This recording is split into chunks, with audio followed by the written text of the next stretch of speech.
Oh, my God. The Artie Quitter podcast finally on after a 4-day hiatus.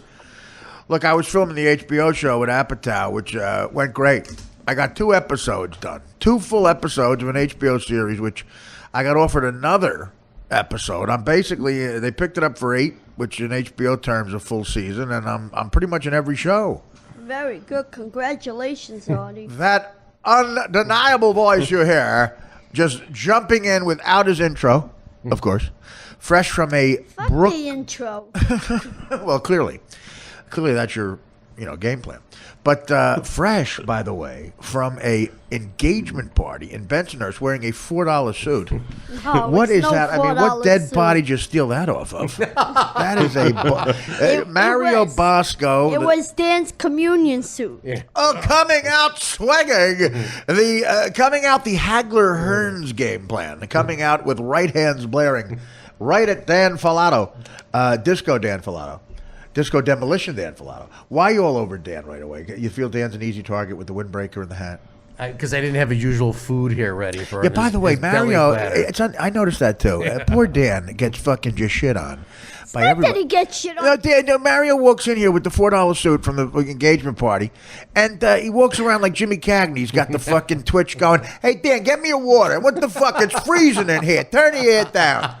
Give me 2 of those naked lady tees, 5 of these, 3 of I asked those. him to put the heat on suit. You walked around like Rodney Dangerfield and walking in the gift shop in Caddyshack. Hey, Dan, this place is restricted, so don't tell him you're Jewish. Okay, fine. Can I ask Dan a question? Can you ask Dan a question? Go right ahead. Dan, was that hat a gift?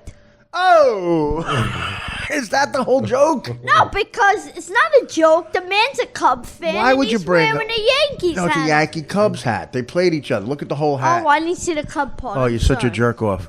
Now, is your game plan to bring the show to a screeching Why halt? don't we introduce the Well, friend because it's here? my show, and I'll Is it do it the- at my pace.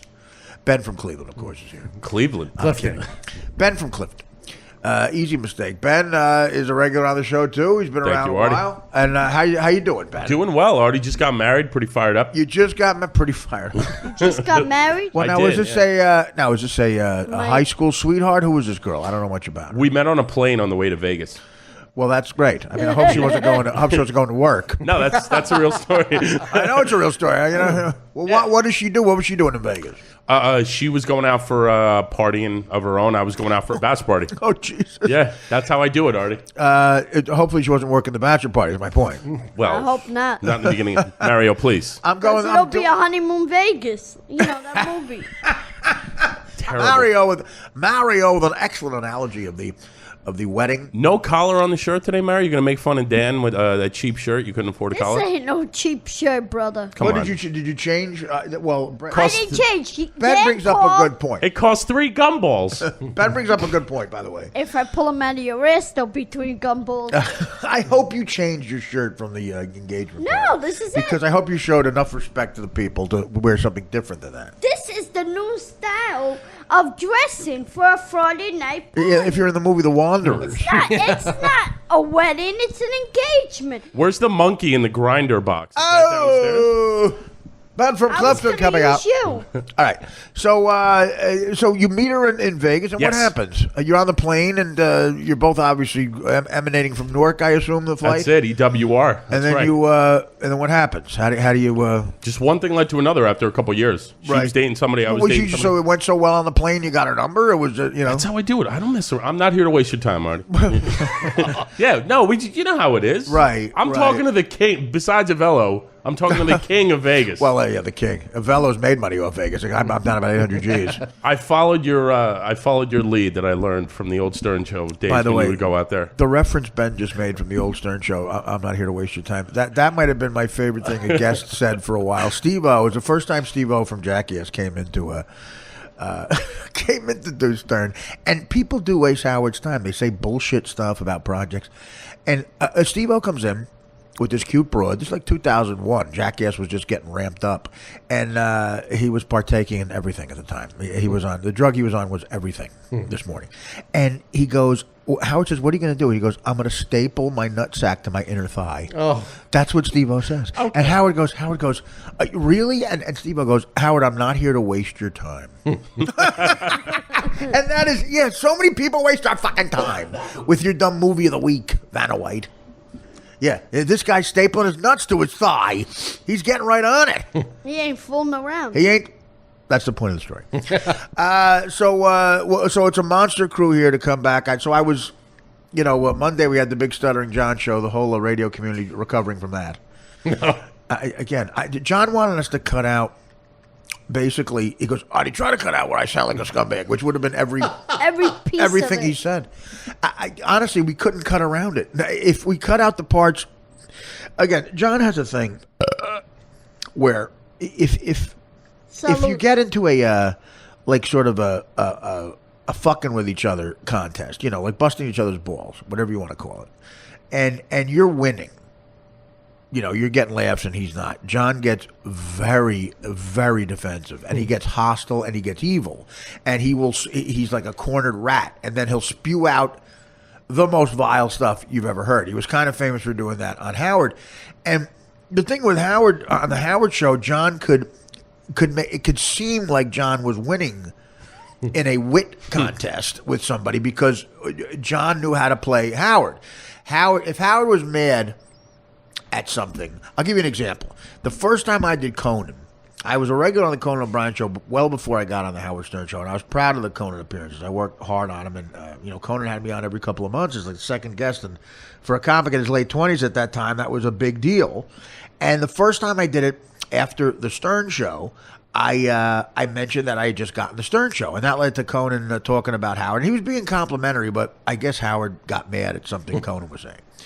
And, when you did an appearance on the Stern show, pre-Howard, it was easy. Post-Howard, there was added pressure of, first you got to get laughs with the crowd in the audience, and the TV crowd has to like you. And now there was the Howard review, and that's the only thing that made any sense at all in your life, because that was the biggest thing. So you had to make sure Howard liked it. So I wasn't really fully initiated in that. So John and Howard were out the Friday night it aired, and Howard got mad at something Conan said. And even though I was getting laughs, that's all Howard fixated on. He was pissed at me, and John knew this information. So 6:02 in the morning, Howard takes a call, and he lets a call through that goes, "Oh, he sucked on Conan." I'm like, okay, he's hostile, because I knew it was a passive-aggressive thing. Howard did a thing where he didn't say it, he let the caller say it.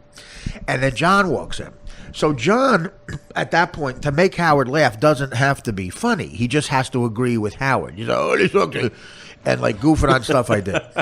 And Howard's laughing at it because he hates me at this point. And now at that point, there's no one, everyone has said this, Jackie, you can't win. In that room when you have to just take it. That's the move. Don't fight back, just take it. So I just dummied up. But within that conversation, I wasn't aggravated at the John stuff because, again, on a level playing field, a battle of the wits, I could level him every time. And in the next 4 years, that's what I did every time. And he would get evil and say evil shit. Not as bad as the other day, but it's just, unless he had inside dope about Howard being mad at you, then nobody could win. Within it, Howard, I guess, was so mad that he goes, and you said to Conan that you're here every day. Now that gives me pressure to have you in here every day, and I'm not sure what I want to do. Now, that got to me because we had a contract. He told me, you're the guy. It was announced in the New York Post. He goes, now I'm like going, oh, fuck, what did I do? Did he hate this? Did he hate when we said that much? Do I not have this job now? And John, of course, secretly was delusional and thought he could sit in that chair. He wanted the job. So John's giggling. So, and of course, Howard's not going to do that. He's not going to let him, without a stutterer, John's working at a gas station in Massapequa. You need a comedian to sit in that chair. It's 4 hours of being funny or saying something relevant. So that really got to me, and I kind of dummied up the whole morning. And people were like, "Going, what are you upset about what John said?" I'm like, "No, I'm worried that I don't have a job now after I changed my whole life. I moved back from California." So again, I figured Howard was just mad, and he said it out loud. The third hour, he realized that maybe that was it, and he said, "Oh, no, you're my guy, man. You're my guy." So everything. What the fuck is that? Wow. There's a giant helicopter, right? It's going to go look out the window. Jesus. I tell you what, man, there's something going on. You know some shit is going down, man. Terror shit. Terror shit is going down. Getting bombed? Take it easy. No. I'm just saying. I'm saying you know that. We'll get into that. That New York is such a target, man. There's probably stuff that they're thwarting right now. That was like we're not supposed to have even known about that guy in Florida. Like if everybody did their fucking job. Yeah. And a guy who the FBI is investigating doesn't get a fucking bazooka. That doesn't happen. But anyway, the point is that's how John operates. And of course, at the end, I had the job. Thank God. But a bunch of times after that, John would, on a level playing field, try to take me down, and it was like a beach ball coming in. But that kind of thing really pissed me off, man, because he showed his true colors there, and he would try to pretend, I'm your friend. And like, no, you're not my friend. He's a scumbag. Well, not that even that. He's like, he's not my friend. You got in life. This is what happens, Mario. In life, for you young people out there, you go into life, especially you people who are in your safe place at college. And you millennials getting brought up where no one's winning. Everybody's keeping the same score in Little League. Ain't what the world is. People want to take you down. They gang up on you, especially in this business. The competition is crazy. Doctors, lawyers, any job where you're making big money, there's people who want to take you down, and you have to fight it in a way where look, you either win or you lose. That's how it is, and the scumbags win sometimes. That was the situation there. And a lot of powers that be were waiting for me to fuck up because that chair was a very big thing to have. And it went on right up until the end. And the heroin finally took me down, but a lot of people let that happen. And there was a lot of people there who thought they were going to be sitting in the Artie chair. And it's, what is it about? I think 6 years later and nobody's there. A lot of people who say they're my friends too now. Like all of a sudden, they see the writing on the wall. And maybe, old Howie's not going to be their best buddy there's some people that work there. I feel like, guys, listen, when the day that Howard leaves that show, that's the last day you're seeing Howard. He's not calling you back. You're not going to Jennifer Aniston's reception. You're not on the private jet. Unless you literally have blackmail pictures like Ralph, you're not hanging out with him. So what are you saying? Ralph must have blackmail pictures. So you're saying when you got the chair that other people were trying to fight to get, even after you had signed the contract? Absolutely. Yeah? Oh, absolutely, sure. And something like that, someone like John is one of these guys swirling around who sees, okay, Howard, he was out with Howard, he probably saw Howard really get mad at me.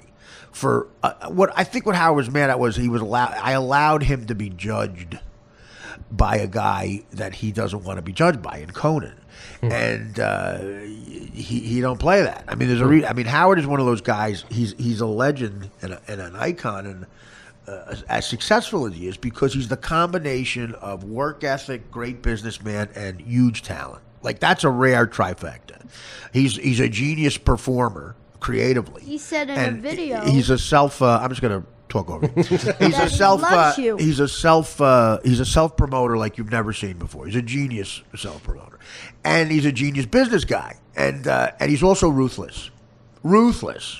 He will steamroll you like a lot of DJs in the late '80s found out. That fucking guy, and he almost drove that guy to jump off a roof. The guy in Philly, the zookeeper, John DeBella. Yeah, John DeBella John DeBella's probably not a bad guy. He just got in the way of a freight train that was not losing. Danny in Chicago worked for a guy who was, Danny produced a very big show in Chicago. He was like the Howard of the Midwest. But what took that guy down, I don't say it for sure. I think he might have had some issues I had. He did. Yeah, so whatever. I mean, I think there's a guy, obviously a talent on the air, but there's other factors that took him down. Howard has none of those factors that take you down. And Bruce Springsteen's like that. Jay-Z appears to be like that, like, to make a more modern reference. Like there's Richard Pryor was a genius, but he was a junkie. There's a lot of guys, quite frankly, who are not as talented as I am, who are way more successful in this business because I'm a junkie. I don't have all those factors. Howard does. And, if someone can get on that good side, if someone's not talented, say like a John, no, whatever. I mean, John's whatever. He's got a certain talent, but there's a lot of people who work there who go. They can be very dangerous because their entire existence is based on the opinion of one guy.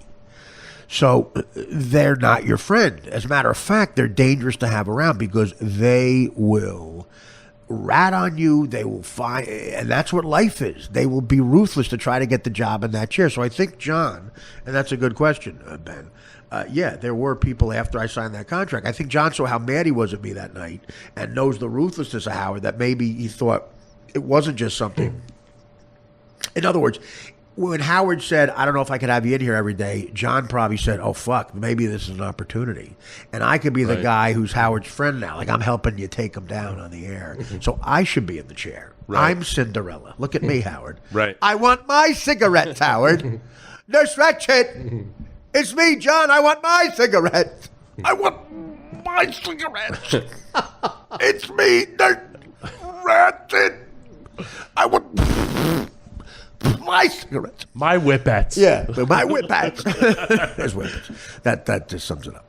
So, but what happened was, Howard calmed down and then said, no, you have the job. And then Howard became a very good friend to me and obviously a guy who gave me an opportunity that was the best ever. The reason I have any success is because of what Howard did for me there. But I was a comedian before the show. That's the difference. John was an intern.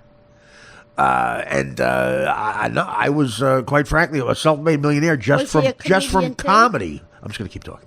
Just from comedy when I got to the Stern Show. And that's the difference.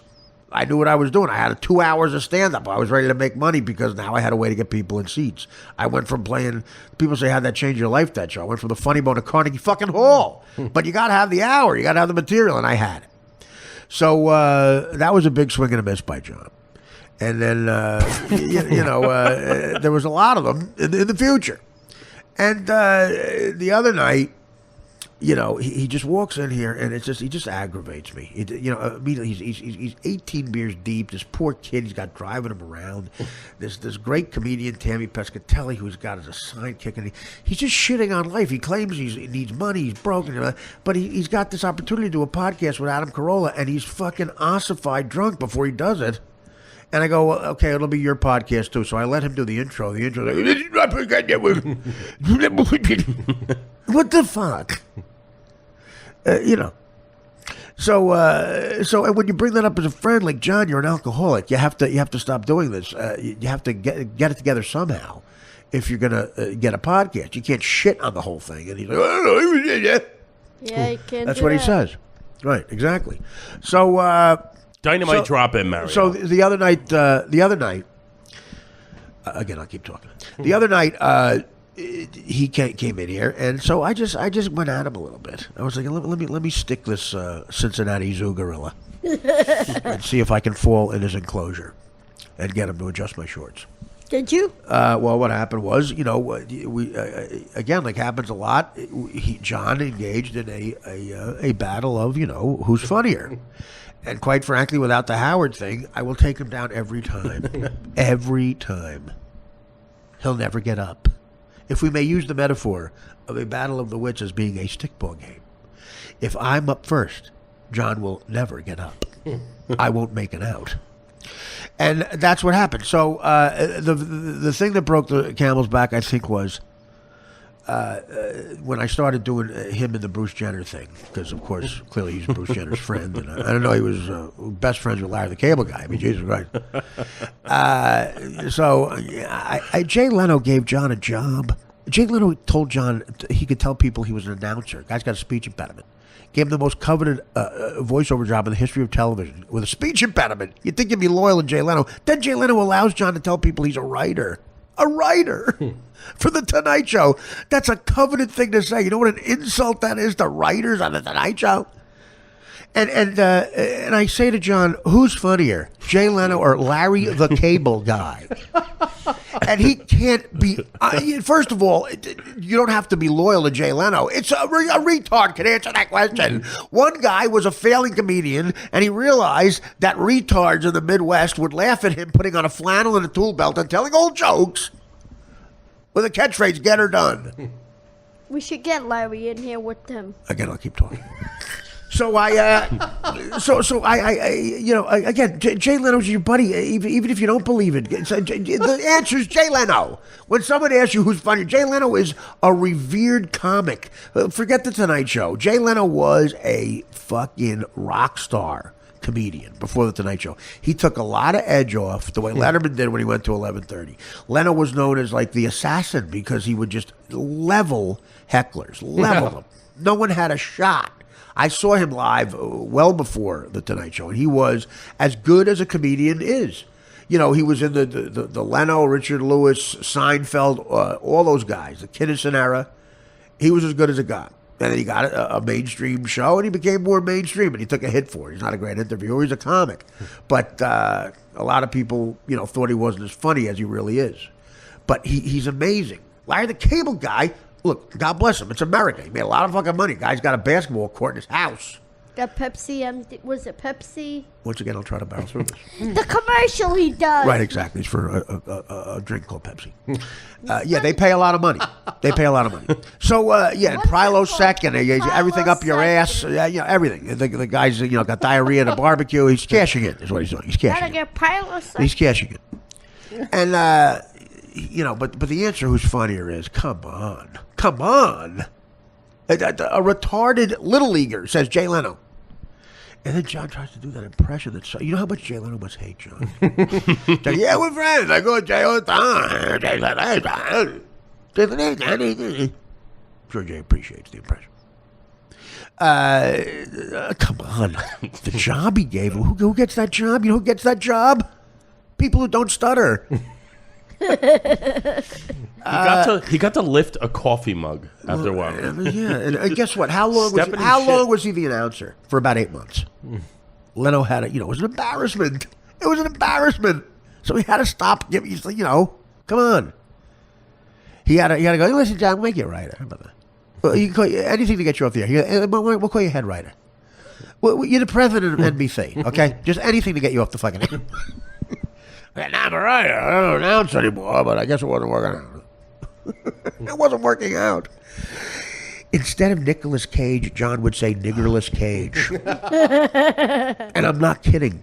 That's the guy who had the job as the announcer on The Tonight Show, in his audition tape, said, listen, announce a couple of celebrities as a promo tape. In one of the tapes, John said niggerless Cage. I'm not kidding. John said niggerless Cage. The word nigger was in his audition tape for The Tonight Show. And they gave him the job. Because he's friends with Jay Leno. Once again, I'm going to count to 10. This is me counting 10 in my head. Okay, I'm done. Yeah. Tonight, Nicolas Cage. Pamela Anderson. Instead of an A, he put ER at the end. Pamela Anderson.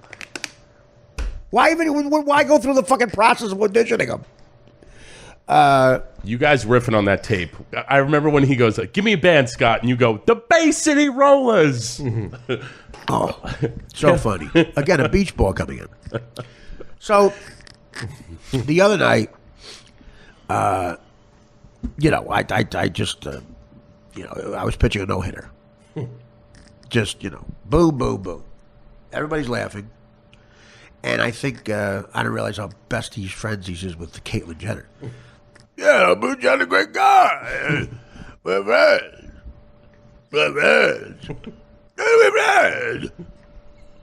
How Bruce Jenner at a country club? Do you know? I mean, do you know how many times he probably tried to get security to come over? There's a Puerto Rican here. Can you do something? There's a Puerto Rican smoking and drinking Schlitz beer. He's shirtless and he's throwing the ball. That's him. The guy goes, yeah, that's him. You should be a girl. I think you should become a girl. Is that what you want to be? You confiding in me, man. Me to be a girl. I'm going to take a shit. You better take a shit. You should be a girl. Yeah, I'm writing a book about a stutterer becoming a tonight show. It's got a lot of anecdotes in it. You like anecdotes? So John got upset. So, not being able to form a joke, he thinks, what could I say that'll really maybe shocking and hurt Artie, maybe, as if he's capable of doing that. So he creates an awkward moment. I was never for 1 second hurt or offended. It's just awkward. What do you say? So he goes, Artie, why'd you stab yourself 9 times? Okay. Wow. Okay. That's a joke. Why'd you drink bleach? Because your father fell? Wow, that's a jerk off. Wait, listen, I can't. So it's like there's a pause because what do you say? It's You say jerk off. Get the fuck out of my house. Thank you, Mary. Yeah. What is there to say? So you keep plowing for. I took a break and then we went back to abusing him. That's all straight out abuse. You're Right. Italian. You know what to do. Thank you so much. So I It's like a hype man. after the show, John, of course, because he orders people around. That's what he does.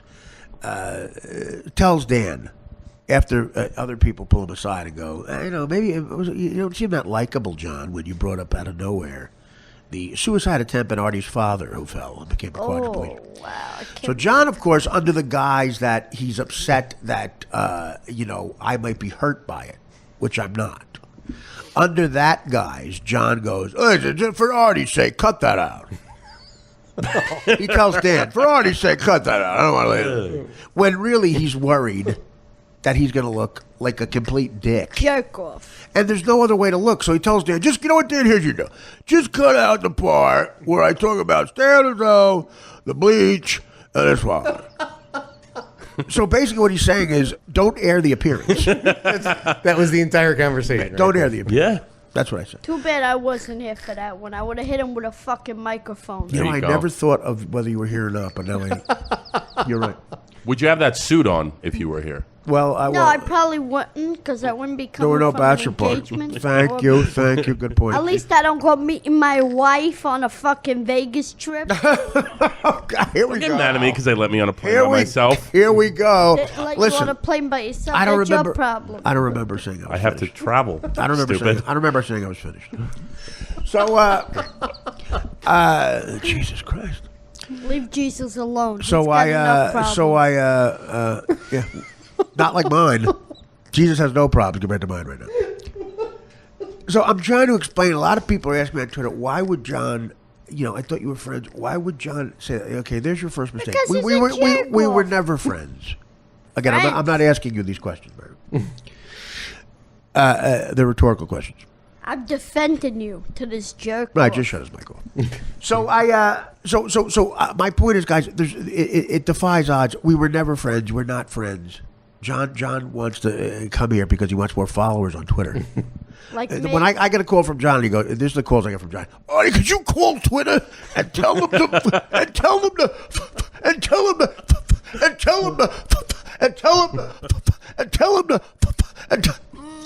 verify me?"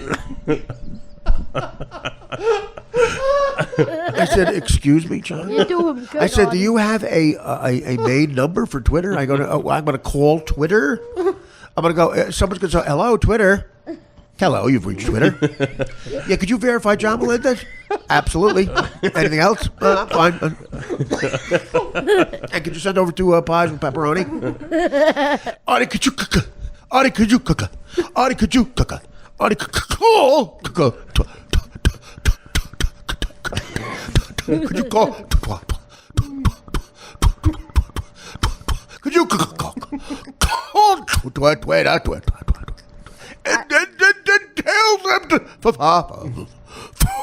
Sounds like Verify me. Mario, let me give you some comedy advice. When someone's doing a comedy bit, yelling over it's the wrong thing. I'm sorry. Yeah, well, now he's upset. you should be sorry. In other words, when Sam Kinison, I'll give you an example, was doing his famous bit about the food, and he gets to the punchline, a few people will live where the food is, like that punchline. If you were there with a microphone and on live television, Yeah. right as he's about to say, "Live where the food is," you just went, "It sounds like a dagger." But he does. He Right. does sound As if like you he yelled said over so. it so no one heard the punchline, he would have been a mechanic. Sam Kinison. He wouldn't have gotten a break.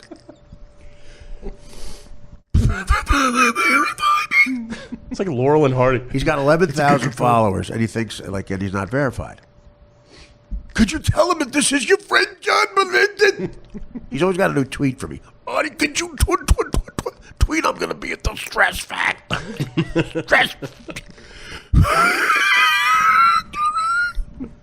And hey, why don't you go by? Well, it'll be a good time. And not that I want to plug it, because you might bring people. I'm not because of that.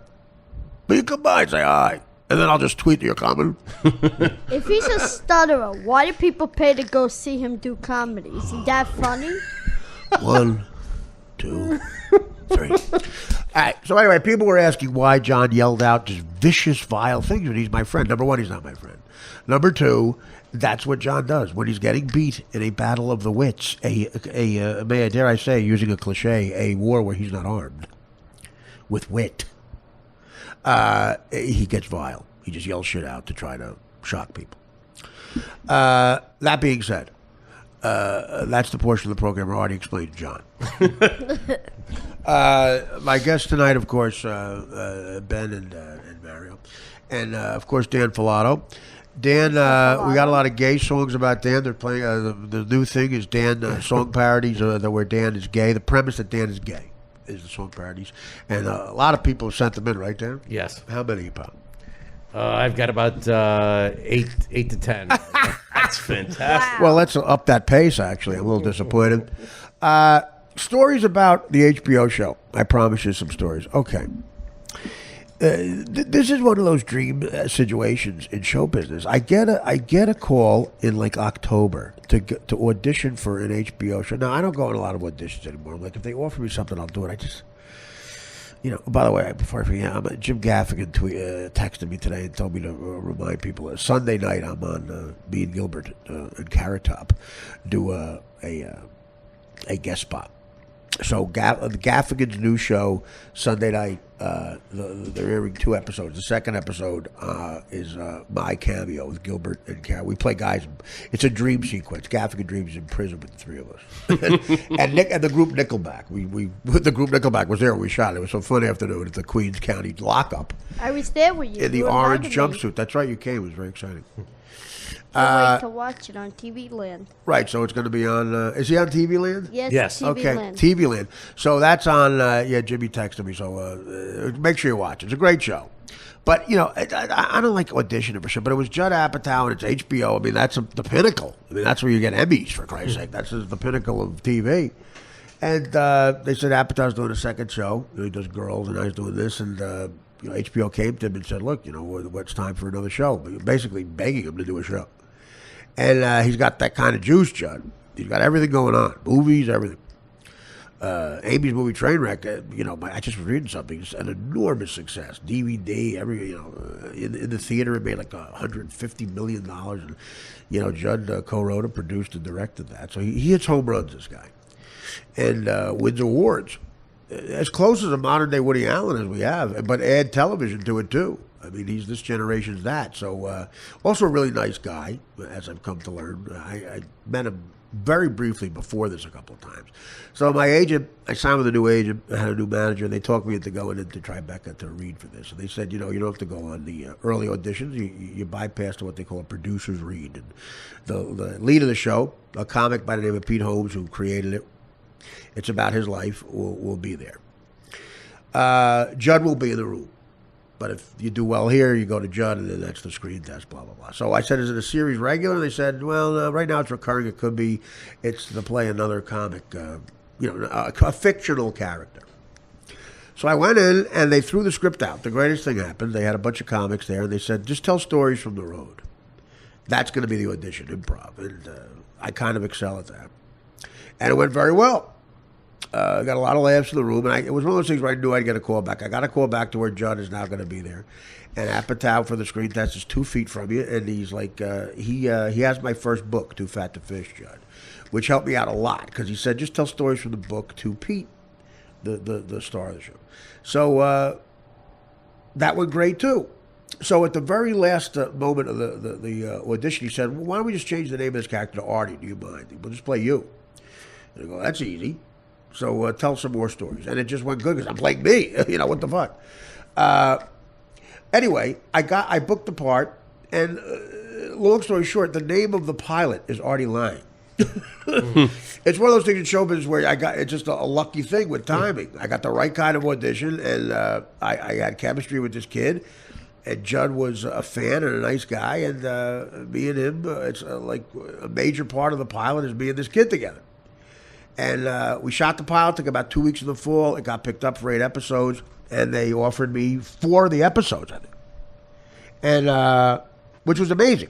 So now I'm playing me on an HBO series, which is absolutely unreal. That Judd Apatow is producing. Well, I have to say congratulations, Artie. Well, thank you so much. I wish you an Emmy. But I mean, now that's anticlimactic. Now if I don't win an Emmy, Well, no, I wish you. you're one of those guys where you say to one of your buddies, say you're making like $1 million a year, you say, guess how much I made this year? Your buddy goes, $50 million. Now it's like, oh fuck. No, but I would be very proud. I'm not. Yeah, me too. But I'm not going to win a fucking Emmy. Now everything I do is a disappointment. Oh, I didn't win an Emmy. Good going, Mario. Ruined My the whole vibe God. of the story. Why don't you just bring up me committing suicide? That's not nice. I hope you win an Oscar. No, it's television. I hope you're the first TV actor to win an Oscar. No, I hope you win an Emmy, a People's Choice. Well, just make it more realistic for And a Golden something like Globe. me. Like, I hope you don't get AIDS.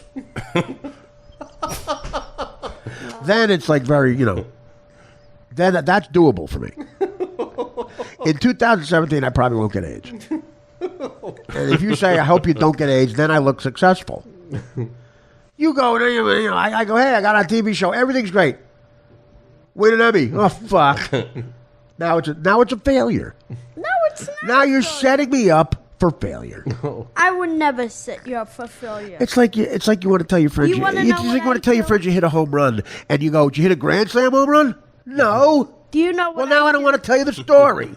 Okay, I'll tell you what I do. I look through the breakdowns every day Mario, to find a role. I'm trying to. I will listen. Let me tell you something. If you ask me to make a list of things I want to hear right now, your story about you looking at the breakdowns would be like I need a whole notebook of pages to write the shit I'd rather hear. I'd rather hear the sound of like someone cutting. I'd rather hear the sound of ISIS decapitating my grandmother. Oh God! I'd rather hear the sound she would make being decapitated than hearing about you looking at the breakdowns. If you get to me, Art, we're going to let you hear your grandmother screaming while ISIS decapitates her, or Mario Bosco telling you a story about how he gets the breakdowns and looks for roles, I'd rather hear my grandmother getting decapitated, especially at this point. So, anyway, now I can't. Now the story's ruined. Well, I'll tell you what happened. So the second episode, Judd makes the whole thing about a story from my stand-up, where I go to Albany, and another story from my book. He combines the two, and in the story, it's a long from 2003. A road guy that I was working with, who I took with me, an opening act. I told him one night in Albany to keep anybody who tries to give me coke Keep them away from me. And a hot chick tried to give me coke that night, and he tried to. So it was like, I won't give away the story, but that's kind of what happened. So because I tell a story, it creates a role for some actress is going to get a role because of my story on an HBO show. Big deal. They audition actresses. I guess nobody got it. I saw a couple of friends of mine. Cut to, I go to the set the other day, and they tell me, oh, guess who's playing the girl who tries to give me... Because in the show, I make out with the girl. She hugs me and everything. It's in the script. I go, who? Gina Gershon. I said, what? And you forget, it's HBO and Judd Apatow. Gina Gershon does shows like that. Maybe she'll win an Emmy. Like me. So, yeah. So, for the last 2 days, I have been hugging and flirting with and kissing Gina Gershon. Hey, is the principal of my high school, Mr. Petracco, the guy who told me I had a disinterest in my walk, and he told me I probably should be a shepherd. He told me that I probably would not do as well as my father, who climbed roofs for a living. That's what he said to me. Are you listening?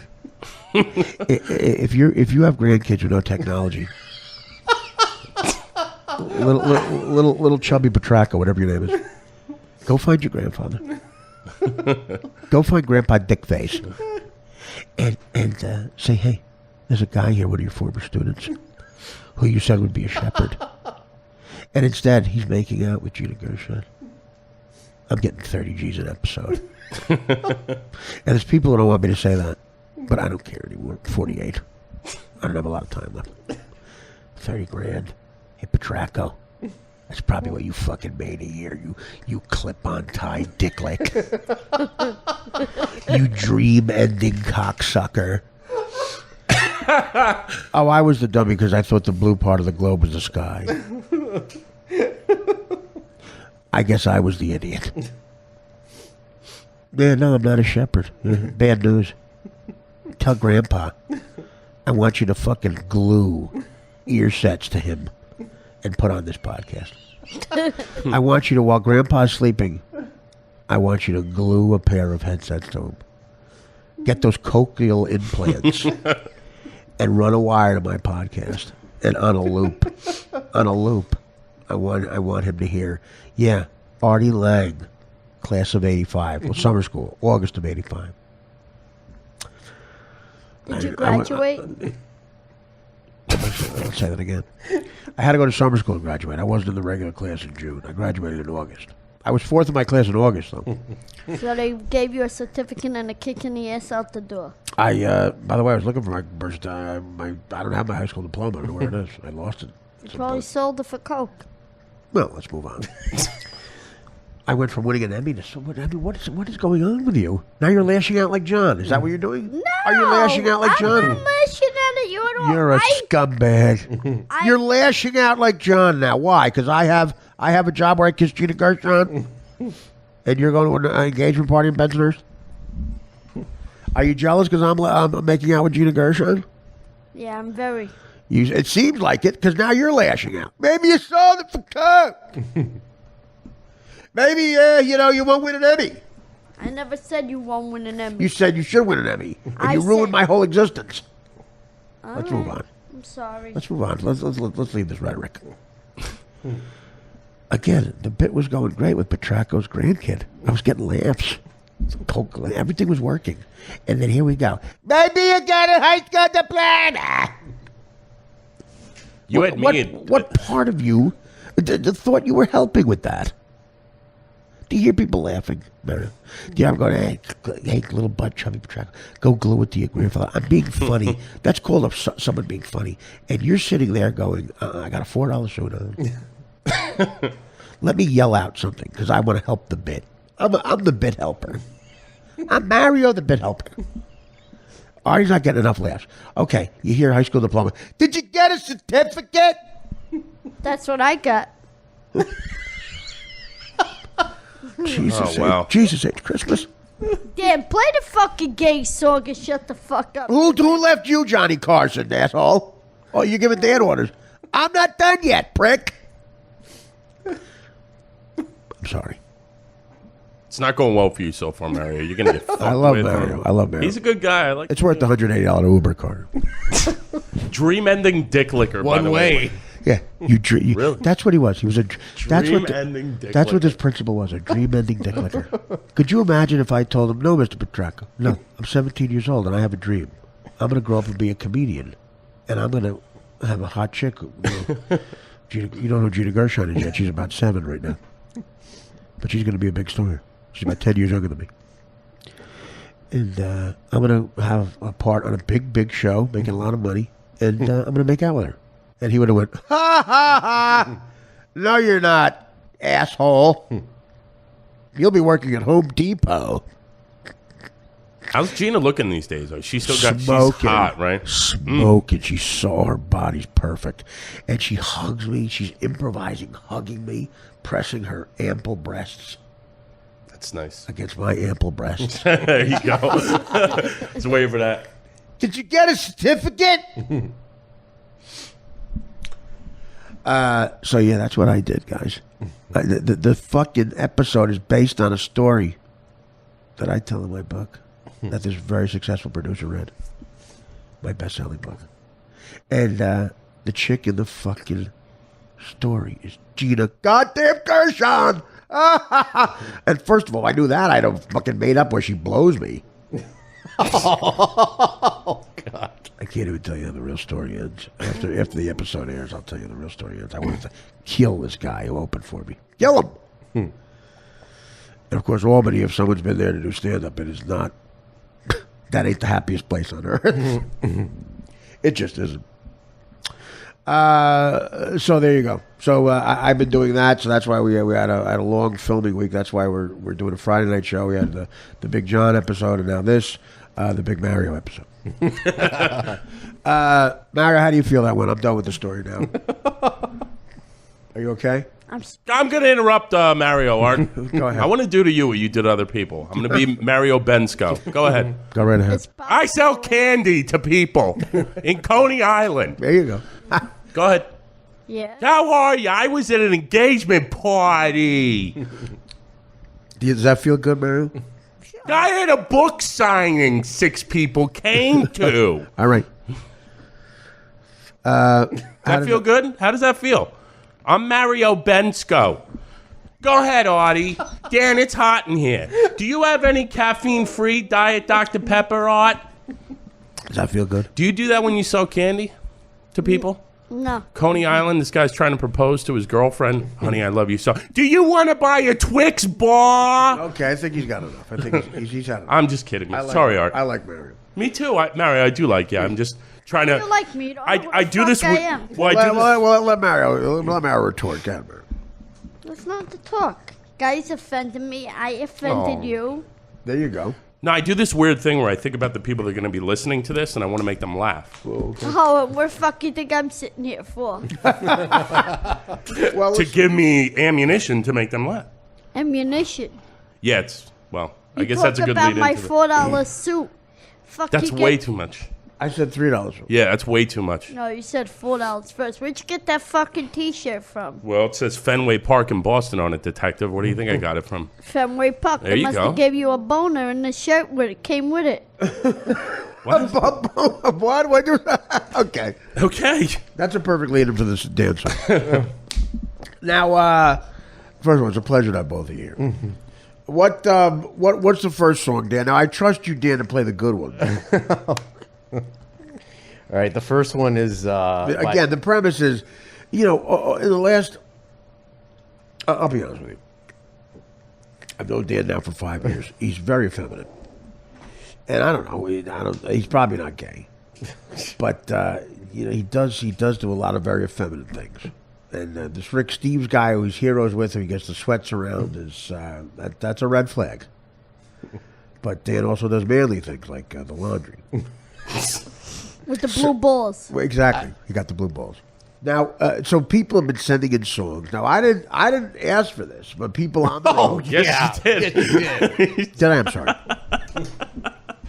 So people have been sending in song parodies to big songs where the premise is Dan's gay, and the first one was very good. It was the group Chicago, close to Dan's heart, Dan is gay in Denmark. He let Rick Steve shoot cum in his eye. Okay, so that's the premise. So these are those songs. Now, these are new ones. Now, what is this, Dan? This one is to the Sopranos theme. Oh, that's great. Oh, they sent me that one. Who did? The guy that wrote this, a fan of the show. That's the a perfect podcast. intro. Go ahead. Yes. It's funny you're ready. Lower that. Woke up this morning, drank myself some cum. My uncle always said I was the hottest one. He said, you're 1 in a million and your ass is fine. But you were born in Chicago with some really squinty eyes. And he woke up this morning, all his cum was gone. My uncle never told me about right and wrong. But you're looking good, Danny. I believe that your ass is fine. Shame about it. Born in Chicago with some really squinty eyes. Just say it now. Woke up this morning, got a cum shot. Got a cum shot in my eyes. Gonna swallow. He said I woke up this morning, my uncle flipped me upside down. Lord above, things ain't been the same since my hair got thick and brown. But I'm a real jizz addict, I snort hot cum lines. About it. Born in Chicago with some really squinty eyes. Yeah, woke up this morning. Swallowed all the cum. Everything swallowed all the cum. Swallowed all the cum.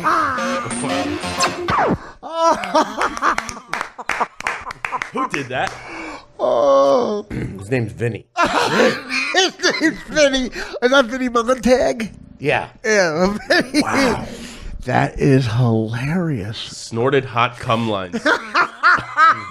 Wow, Vinny. Okay. Way to go. Again, Mario, why did you feel necessary to sing along with the song? It's the guy's song. Are you the that? theme from The Sopranos with a So no, but we're listening to a song parody. We're trying to hear the lyrics. Do you know what a song parody is? Yes. Right. Okay. He changed the lyrics. Yes. So we're trying to hear what the lyrics are. That's what makes it funny. The new lyrics. But I had You're- heard it already. Who gives a fuck? Nobody knows you heard it already. In school, did you take any classes about I had ADD. the planets? No. Okay. Was Earth called Mario in your class? Always. All right. Well, that was don't. My point is, I love you. Don't sing over the song parody. Well, that's a home run. Let's hear the next one. All right. We started to play this, I think, last week, and we didn't finish it. So somebody started talking, and then this is a guy named Daniel Thompson. I never heard this.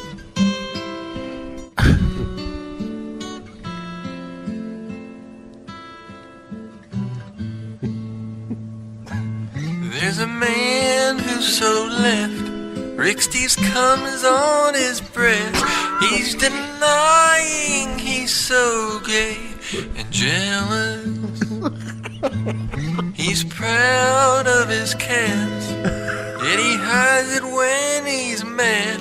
Sometimes Artie can push the wrong button.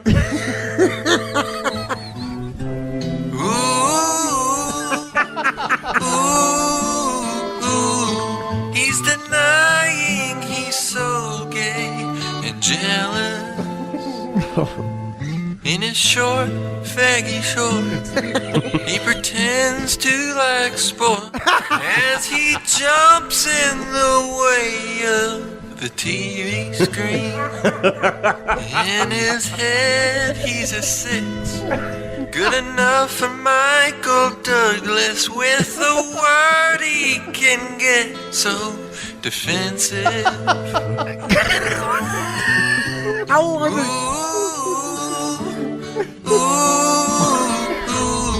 He's denying he's so gay and jealous.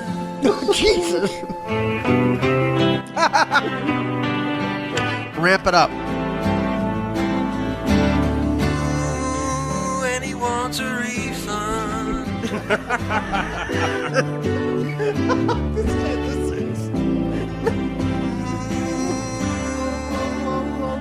He demands a refund.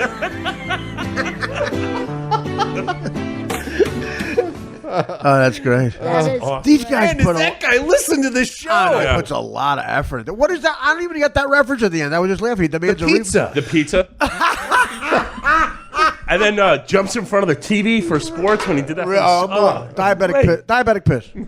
That is fantastic. Holy cow. Do these songs bother you? Like, how? No, I don't what's it like for you when they come in? I don't care. Yeah? All I know is spent 3 days sledgehammering a fence in Chicago. If people want to come and question my masculinity. There you go. There you go. Stand up for your masculinity.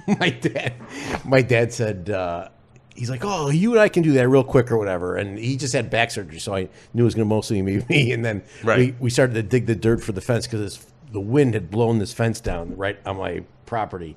And he goes, well, I didn't know there was going to be cement there. You should have hired someone to do it. I go, that's what I wanted to do. Right. Those songs are really Vinny. Yeah. Just freaking brilliant. So, Mario, how's it going with you? You think I offended you? I was just trying to bust your I balls don't. a little bit. Please. He doesn't get offended. I Yeah. don't No, get I know. offended. I just told you to go fuck yourself. I hear you. I hear you.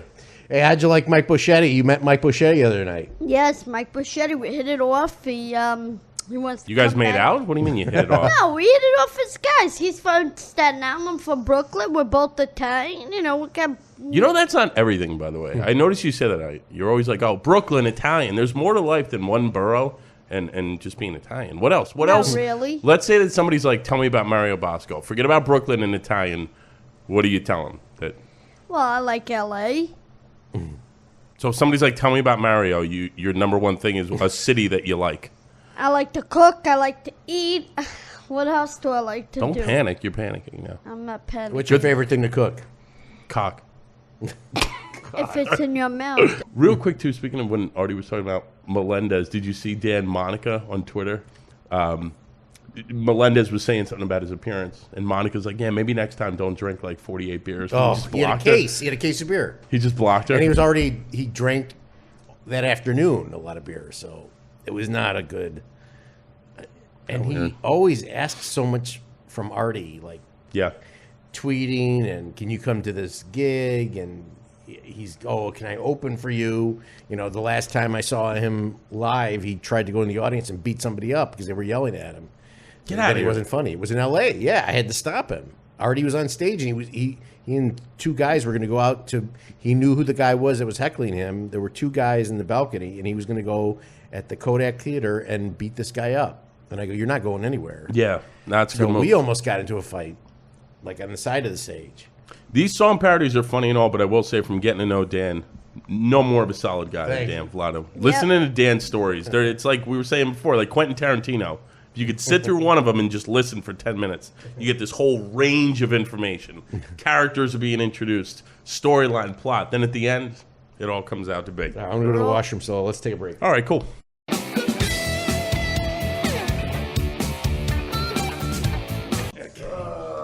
Where am I at? Let me know when we're rolling. Hang on a second. Yeah, I'm sorry. The TV was on, and I guess it was on CBS, and Colbert was on, and now it's 12:38, and this is that guy, that James Colbert guy, right? James. Is this Coburn. Coburn? Yeah, James Coburn No, that's the guy that from played the Dirty Thor. Dozen. James. That's Well, no. But I'm saying he's doing a cold open for a talk show right now. James Coburn, the fat, effeminate guy, right? Yes. James Coder, what's his name? Mario, you know. Here he is, this guy.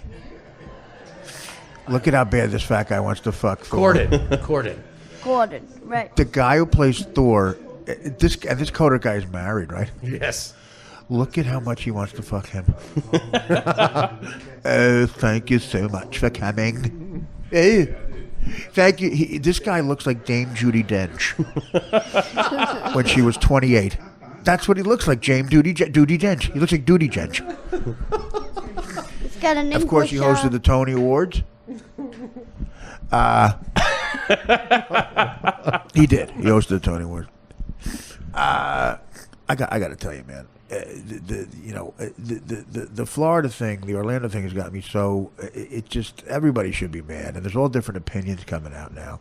And we just heard a helicopter going over the condo here, and that's as loud. I've lived on the Hudson here for 15 years. That's as loud as I've ever heard a military helicopter. When I was in Afghanistan, I was on a Black Hawk and an Apache, both of them, and that's what they sound like.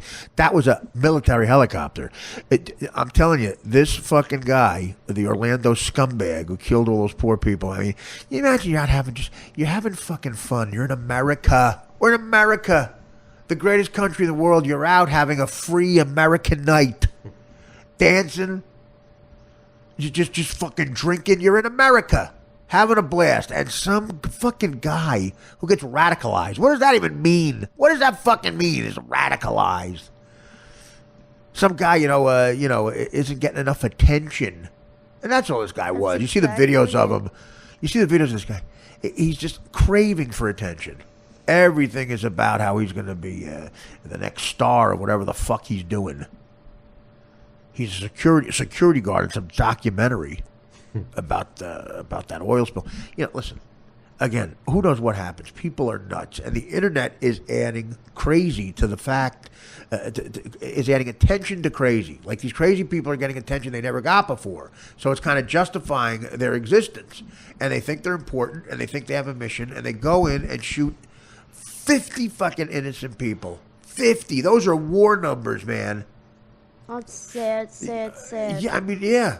Again, thank you. That's the one word I would have come up with. But I have to say, and you just repeating it was very powerful. Artie, I have a friend that works at that club. You do? And he took the day off because it was his nephew's birthday, 3 years old, and he went to Florida to Disney.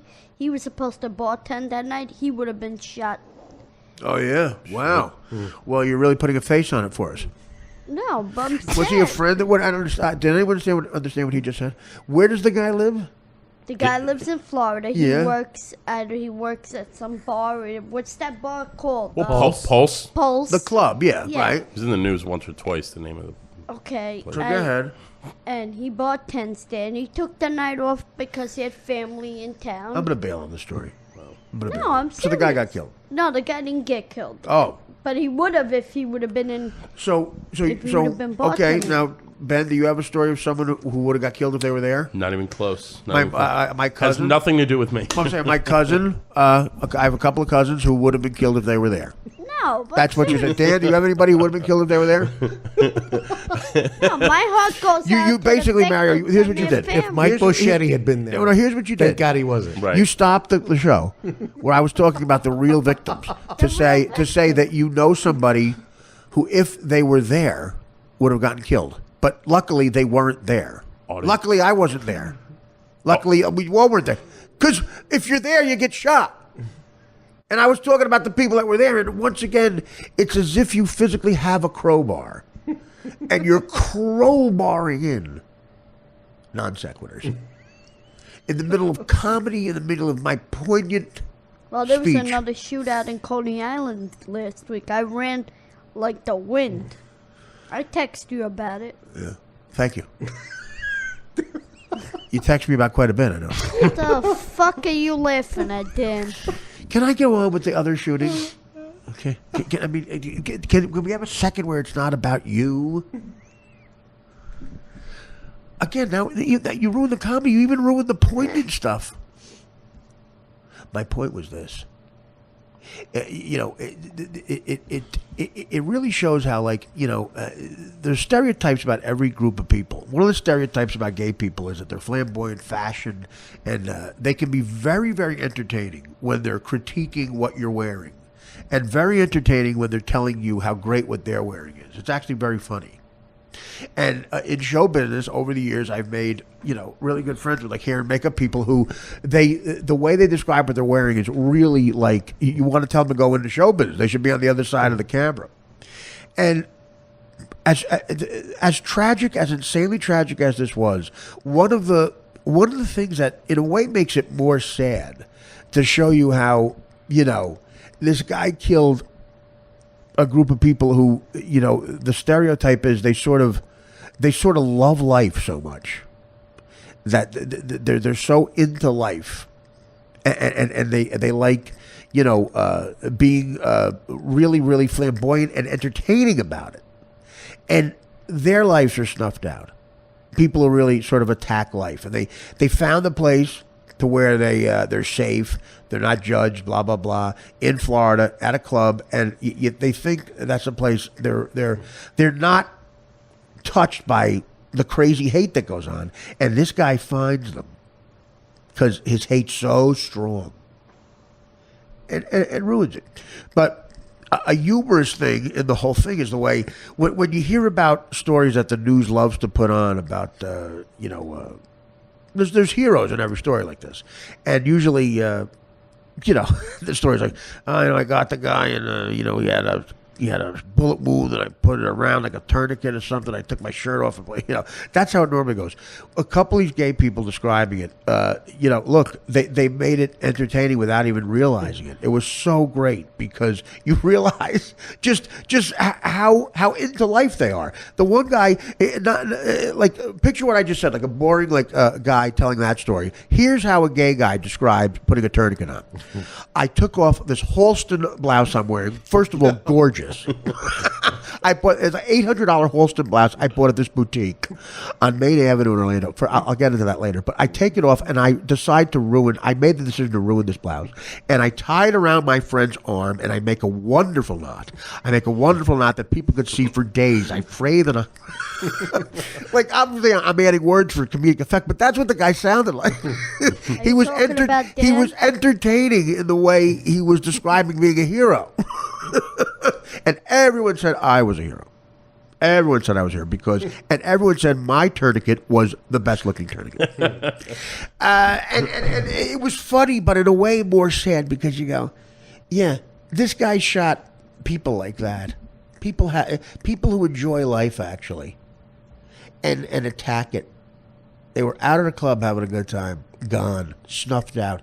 And, obviously it wouldn't be surprising this guy was maybe a gay guy who was sort of self-loathing. And because they preach that hate in their interpretation of that religion.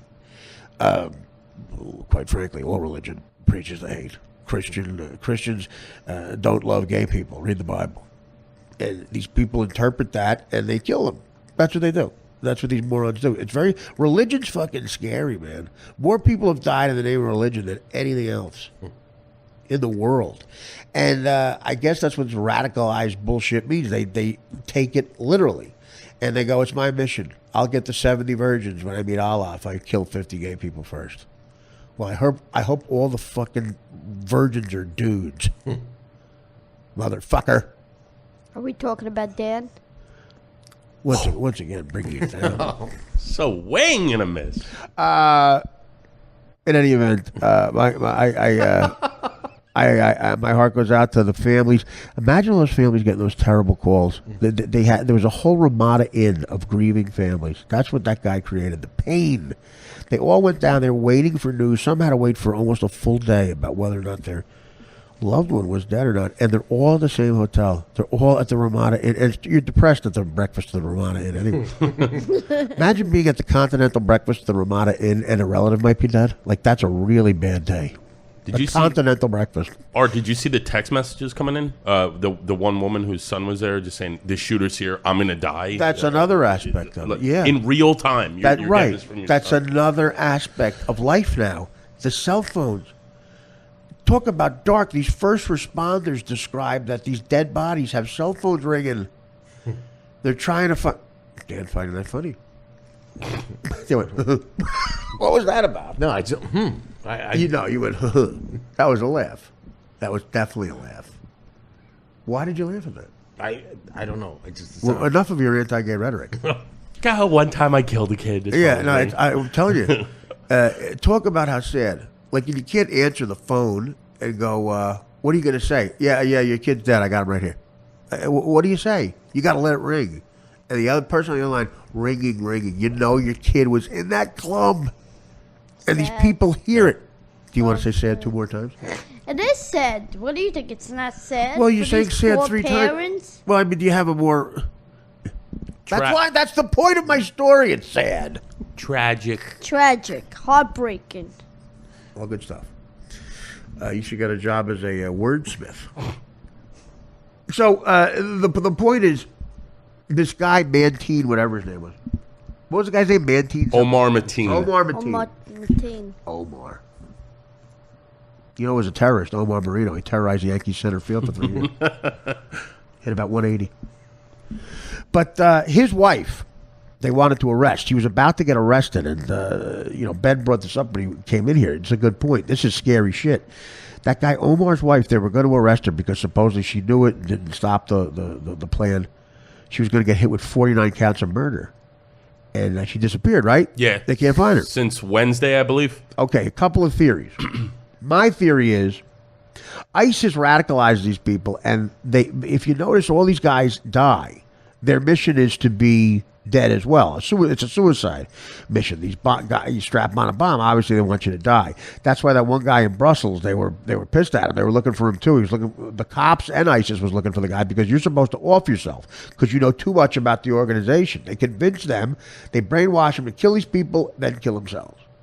And the shooter obviously was going to get, they call suicide by cop. He came out blazing. He knew he'd get shot. He was dead. The wife is alive, and she gets arrested. Who knows? So I think ISIS could have taken her out because the FBI was looking at it. They were going to make the arrest today. Does she get away under the FBI's watch? I don't think so. That's hard to do unless you have the resources. Maybe ISIS helps her escape or kills her. What's more realistic? Killing her. Killing her? Because they wouldn't value her life anyway. Who knows? I don't know. Maybe a chick that brainwash is valuable to have, but maybe she was supposed to kill herself. I don't know. How do you fight this terrorism? People are giving Obama shit. Trump and Hillary Clinton are doing what they're supposed to do. They're politicians, and they're trying to score points on this. They want to get elected. And Hillary Clinton and Democrats saying Trump is exploiting it. They're doing the same thing. Trump's just saying it louder. Of course they're exploiting this. That's what fucking politicians do. But, you can't stop a guy. If a guy is in his house and decides he's going to do that, how do you stop him? What does it matter who's president? It's unbeatable. You're talking about the Cold War here. It's decades of time have to go by before this is beat. You got to start hopefully teaching people not to hate people like this. How do you do that? If one family teaches a kid to hate like that, they become a terrorist. They go do it. How does a president stop that? You don't. I think you have to be more pro-gun, frankly. Well, so I'm not kidding. I think, explain that. Well, because I don't really have a. So you want? So if okay. Yeah. If the people in that place had guns, I'm not saying how does that help? I'm not. First of all, I'm not saying that. I'm not going to go down the bunny hole of if they had guns like when Trump said it in France. I'm just saying the idea. Right. I'm saying so. Why does guns help this situation? Because I think in a situation where if you're aware that more people are carrying than just you, you're less likely to do something. And I'm not painting with a broad brush. Okay, but what if the guy wants to die though? You see, that's the problem. You're talking about it's hard to. How do you fight a war against a guy who wants to die? He doesn't care if you have guns. He wants to die. He's going to take out as many of you first, though. I think that's different. I think if the guy wants to die, he can do a multitude of things. I think, though, that the idea that we have to look at gun control and say, these guns shouldn't fall into people's hands or people shouldn't be allowed to carry these guns. Don't tell me that, because the way that I feel, I can protect myself just as good, if not better, than anybody else. So give me the opportunity to do that. But that's you, though. Well, what about everybody else? That's up to them. I'm just saying, though, that what I don't like and what I don't agree with is, let's say that you don't want to get a gun, or Dan doesn't want to get one, or Mara doesn't get one. Then don't turn around and tell me that I shouldn't have one. And that's my problem. I'm not telling you that, but why? No, I'm saying that's my problem with the left. Do you think that guy should have been able to get a gun? I don't see any reason. See, I had this conversation with a couple buddies, right? The fact that he was on a watch list. I mean, not just a gun. He got an assault weapon. Well, let's be clear. He got something that kills very rapidly and a lot of people. He got an AR-15, which is a semi-automatic. But listen, all that means is that every time you pull the trigger, a bullet comes out. So it's not very rapidly. It's based on what he's doing with his trigger finger. Okay. And I think it's a big discussion as far as he was on a watch list. Should he get a gun? I used to feel the way that, well, he was on a watch list, maybe not. But then what's to prevent any of us from being put on a list that the government says, now you're on this particular list? The problem for me is that, and you brought up before, Artie, his wife, the FBI had, then let go. Right. The FBI had tabs on him twice and let go. So who's telling the FBI to back off? Well, there's levels above that. The guy's an American citizen. He's got to do something wrong before you can't just arrest a person for thinking something. But if you're on saying something at work, you can't. I mean, that's a slippery slope too. Who do you arrest? You know, if Trump goes in, he's going to throw them all out. I mean, I'm saying, how do you arrest a guy? Like, why? What should the FBI have been able to do to this guy, based on what he was saying at work? Arrest him or detain him for saying I have these thoughts. I don't know what FBI policy is there. Well, the FBI policy is the Constitution. Read the Constitution. That's what their policy is. You can't go and say, I'm arresting you because of what you're saying. Right. No, I'm not saying that. They not only can they not do that, they can let him loose. And in this world, he can, even after saying that and being questioned by the FBI, he can literally stroll into a gun store and buy an A-car, whatever those things are, and then just go and shoot 50 people. Listen, I don't know what to tell you. I don't really have a stance on it at all. It's a very slippery political issue because in some cases, you're right, but in a lot of cases, who knows? It's just I think that people sometimes on the gun side, if you're going to argue the negative there, are under this illusion that those people in those cafes in Paris are going to immediately go from having a glass of wine in a cafe mode to rolling over like Bruce Willis in The Last Boy Scout and taking out 40 terrorists who are in terrorist mode. You're just going to have more guns. And you're going to have bullets going. Donald Trump literally said, that was my favorite thing. He goes, all I know is if there were bullets going both ways, a lot less people would have died. What? Well, then, Art, how do you explain then in recent days in Orlando, the LGBT community, gun sales have surged, have skyrocketed down there? I think protect themselves. Absolutely, and there's nothing wrong logical, with that. But okay, of course not. But I'm saying if they knew that if there was laws that they knew that guy couldn't get the gun, maybe that wouldn't be the case. Now, of course, that's going to surge. But the problem is you have to be realistic. Whether there's laws or not, Paris has the strictest gun laws on the planet. They're going to get them. It's like abortion. Why not make it legal? People are going to have it illegally done. So do you want some lunatic putting a hanger in your girlfriend's pussy? Or do you want to have a doctor doing it legally? That's the thing. People are going to get guns anyway. You really want a gun? My wife, no. My girlfriend, yeah. He can go after her with the. He can go after my girlfriend with the hanger. My wife, don't touch my wife. My girlfriend, yeah, hang it up. Very, very, very hard situation. I know it's the gun thing is. I know Howard made the news today. I know Howard is a big gun proponent. Howard has a lot of guns actually, and look, you're talking about a guy in the public eye, as public eye as you can get, and Howard yells out a lot of controversial things, and he wants to protect himself. And he came out saying exactly what you're saying, Ben. Did you hear Howard today? Wolves and sheep. Right, the wolves and sheep analogy. Mm-hmm. I don't listen to Howard. He made the news. CNN, I know this because it was on the news. They quoted Howard on CNN and Fox for saying what he said. And he's very much on your side. He's very much like, I don't have a side. I'm just being the devil's advocate here. It's hard to figure out. Danny, what do you think politically there? You could be more articulate about this. Maybe. I do not want to take away anyone's right to own a gun. However, I do not think the reason why so many people died is that those bullets are so coming in so fast and so deadly because that is an assault weapon. Well, is it? Well, you say pulling a trigger. What is a fully automatic that the military has is you hold the trigger back and the bullets go right. until the. I understand. Right. Semi-automatic is just every time the trigger gets pulled. But those are military. Well, bullets. You can pull it a lot of times. It was McChrystal that said in the paper today they should not be. Those are for military people. They should not be able to buy. Well, I was going to say, why does a guy need a military gun? Right. Yeah. It's not a military rifle though. I think that's. Well, how about this? How about this stuff? Have said that it's a military rifle. All right, well, that's whatever. That's a conversation that we'll go crazy with. But I tend to be on Dan's side there. But whatever, it doesn't matter. It's a rifle's a rifle after a certain amount.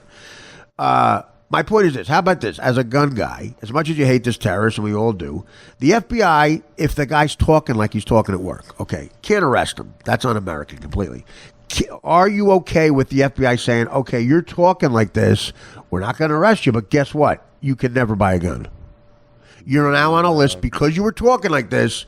You can never buy a gun. You can't buy a water pistol. Are you okay with that? I quite frankly would be fine with it.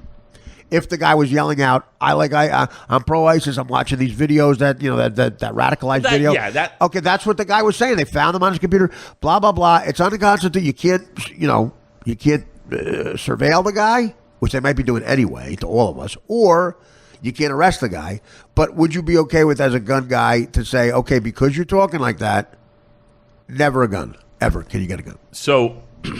No, I'm not okay with it. And the reason why is we've all had days where we say stuff. But look, we've all had days where we say I'm pro ISIS. I know. I knew that was going to come out like that. But Ben, we've not all had days like that. The other issue is that I want to behead you and drown you and skin you alive. We've all had days. What I meant to say is we all had days where we get heated and say things we don't mean. Not to that heightened extent. Yeah, now, sometimes you say, like, I'm glad you don't have a car. Nobody wanted to turn that guy in.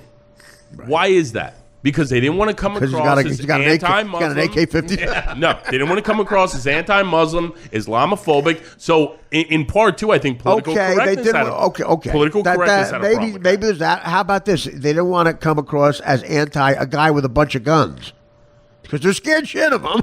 He's got a bunch of guns. I think a lot of people are over the political correctness right now. I think, quite frankly, they know they'd have a lot of people on their side if they went, look, the guy in the turban is saying fucked up shit. I'd be fine with that. But then, Artie, why then does nobody say anything? Why then if you come out and a lot more people do. Guys at his work go to the boss and say, hey. No, first of all, we're hearing this story about a time when they didn't. I'm sure it happens every day now where people do say stuff. I'm sure there's terrorist attacks that don't happen every day that we don't know about. Right. Where people do say stuff. I guarantee that's happening. This was a time where people didn't. But here's the thing. People did say stuff. A lot of people said stuff about this guy. It was on record. That one guy they interviewed for a whole 3 hours on CNN said, I called the police 3 times. And that's why he got interviewed. But the police call him in. They interview him. The guy says the right things. And they let him go. It's America. That's one of the negatives. You let him go, and Second Amendment. That guy is a terrorist in his own head, and he knows it. But he's got Second Amendment rights too. Look, it's the problem with a democracy. That's one of the negatives. What are you going to do? Why didn't they search his house and see if he? Because you're not allowed to. He's an American citizen. You can't search a guy's house just because he's yelling shit out. Can't do it. The only time, if you make a threat against the president, you can be arrested. That's the one time. If you threaten to kill a U.S. president out loud, you can, for just saying something, be arrested. Otherwise, you can't search a guy's house for just saying something. And I don't want to go down that road either. Just like Ben's right. If you're pro-gun, you have to say, I don't want that guy to be denied guns either. You have to have it both ways. And what happens? Tragedy could happen. Yeah. You can't. The problem is, the guy's a nut. Nuts exist. So what are you going to do? What are you going to do? There's a lot of people that you give a gun to, they're never going to do something wrong with it. Most people. Because they're not nuts. How do you fight against nuts? You can't. I think we have to resolve ourselves to that. The problem is there's a whole group of people that are taking this nut thing and using the internet. And the Unabomber was fucking right. I mean, the guy was nuts. If you read that manifesto, shit's happening that he predicted would happen. Of course, you went about it wrong. Right. The answer is not bombing people. But, information, the internet, communication, they're using that to take brainwashable people. And there's a lot of them out there who they're not doing well in life. You start selling them. The reason you don't have a job is not because you suck at everything. It's because of Obama. It's because of America. It's because of this, that, and the other. And you start with that. Here's why you don't get laid. It's not because you're a loser. It's because of Obama. Or it's because of your mayor. It's because of this guy. It's because you're kicking a gun, blah, blah, blah. And they prey on them. And, they put that gunpowder, that spark into that crazy pool that never was there before. And they're actively trying to turn those nut people into violent people. That's never happened before. And it's one group that seems to be doing it. And that group happens to be part of one religion. That's where the PC stuff can be. people don't want to say that. It's not everybody in that religion. It's a very small percentage, an insanely small percentage. But the fact is, this group is part of one religion. Don't you feel like, Artie, even saying that nowadays is starting to get tired? Like, we know it's not everybody in that religion. We know it's a very small part. People and politicians especially do have to say it's sickening. You're right, but they have to say it. They want to make sure that someone hearing it for the first time doesn't get offended. But I know. You're go down the list: 9/11, Fort Hood, San Bernardino, France, Brussels. They're all listen. It's not the Scotch Irish doing this. No, I know. You But know? people say that all the time too. People get tired of hearing that on the other side. Right. Everybody knows it's obvious what's happening, but how do you fight it? How do you fucking fight it? Get a gun. Here's the problem. Get a gun. You know what's happening is you get Donald Trump comes along and he's going to suggest shit that is unconstitutional. What Trump is saying is to be American, we have to be un-American. He's kind of saying that. He won't come out and say it, but he's saying to get back to being American, we have to be un-American for a little while and not let Muslims in the country. That's insane for a guy who is nominated in a major party to become the U.S. president to say he wants to ban an entire religion from coming here. That is on a level of un-American bullshit that we've never heard before. Maybe. Now, yeah, but Trump is saying, look, I'm not for this, but guys, what else are we going to do? How else are we going to figure this out? The problem is he doesn't know what to do. Okay, now you ban all of it. He goes, until we find out what's going on. What does that mean, what's going on? You're going to piss off the other peaceful Arabs. And now you're going to create a major war. What Trump is proposing is not unprecedented in wartime.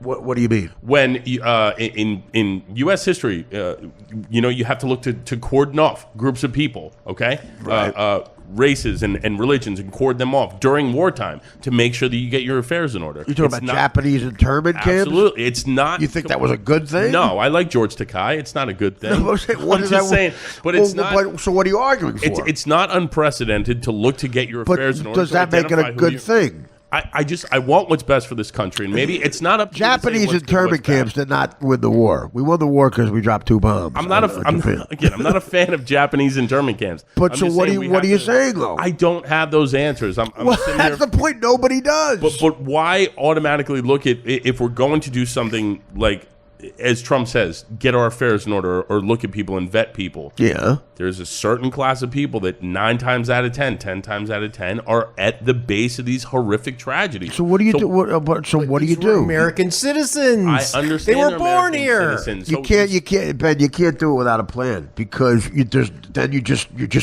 just detaining people. You're putting people in prison for no reason. Again, I'm not. All right. So number one, if we're going to talk about it, I'd like more resources to be put in immigration. We can't just let people come in without properly vetting them. That's a huge problem. We don't know who these folks are. It's been a problem for 50 years. Number two, we have to look at the Department of Justice. Why did the FBI let Omar Mateen go twice? Why did the FBI let his wife go? Because he didn't do anything wrong. He didn't do anything against the law. Right. We don't know what he did or what he didn't. All we know. But why do you argue Why do you argue that, but then say it's okay for him to get a gun?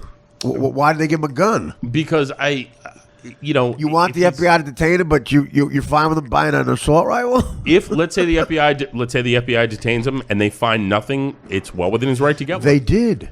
That's exactly what they did. They went through his computer. They talked to all his friends. He did nothing wrong. And again, that gets back to how do you fight it? How do you fight it? He did nothing wrong, and then he just decided to do something wrong. You can't fight that. You're fighting crazy. It sucks. And I hear your frustration, man. But it's like, that's what's frustrating. What do you do?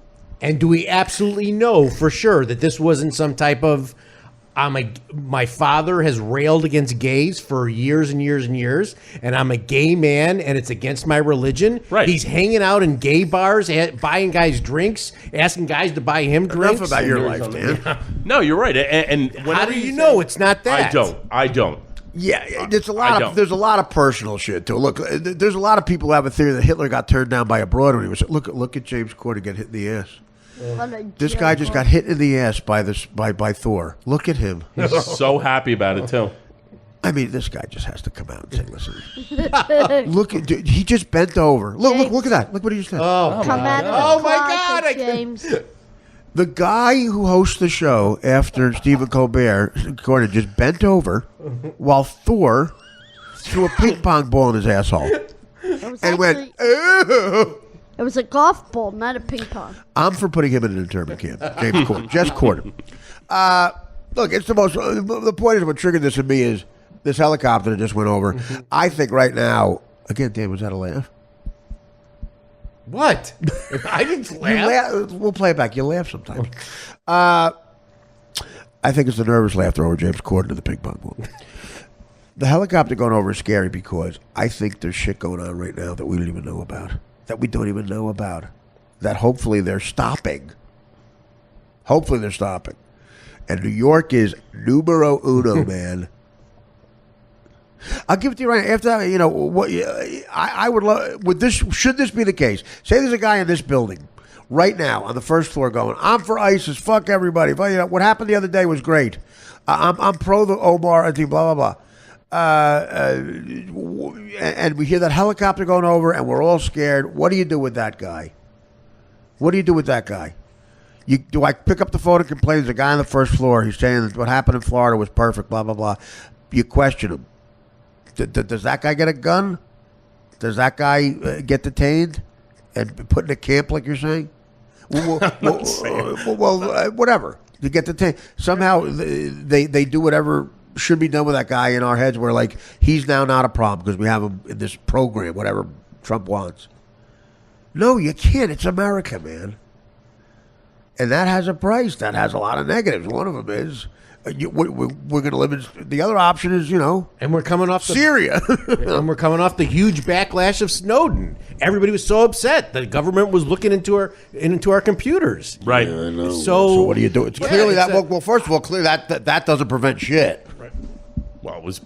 I mean, it doesn't prevent everything. Is the point? It prevents some stuff, but it can't prevent. There's no way to get in that fucker's head. I feel that way about the list thing, by the way, because then it could be argued that the government could put you on whatever list you want, and then your rights start being taken away, yeah. and that's scary. That's Well, scary. yeah. That's scary. So when you asked me the question like that before, you would have to say that if it's not proven that he's done anything wrong, he should be allowed to get. Of course, yeah, right, exactly. And the FBI can't deter him. So now you got a guy with a gun. The FBI can't deter who's clearly a powder keg. And then one day, right, maybe a chick fucking turns him down again. Maybe his father says something about gays and he's secretly gay, gets mad. Maybe a guy cuts him off at a fucking light. Right. And he goes and gets the AK-3. All I'm saying is, it might be nice if he didn't have the weapon to make it as easy. Maybe he goes home and goes, "Where's that gun?" And before he can calm down, he kills people. Maybe if he goes home and he can't find the gun, he sits down and goes, "Oh, let's watch SportsCenter." And it goes away because he doesn't have the gun. He doesn't have the means to kill all the people right there. So maybe he sits down and his anger goes away eventually before he gets a chance to... Like, a lot of guys shoot people up and go, "Oh, fuck, what did I do? I'm really not that mad."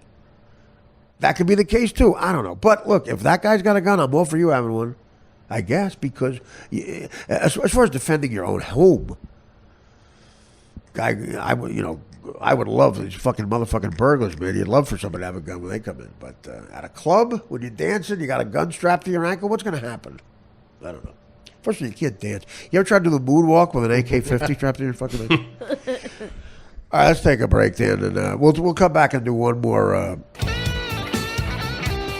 we're back. I'm going to get away from the political stuff because I'm not speaking for Ben or Danny. I'm not smart with politics. I want to talk about one. There is one more thing. One terrorist thing. Dan, please, what? There is a terrorist in Mario's life.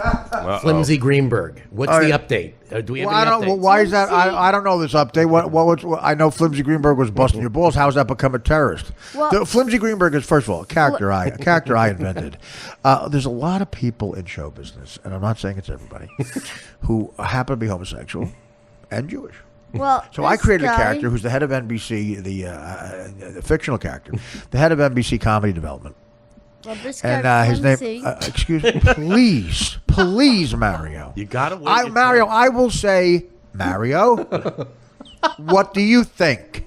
Well, I want you to talk. I want a poster above my bed, a still shot of James Corden bending over, while Thor shoots a ping pong ball in his asshole.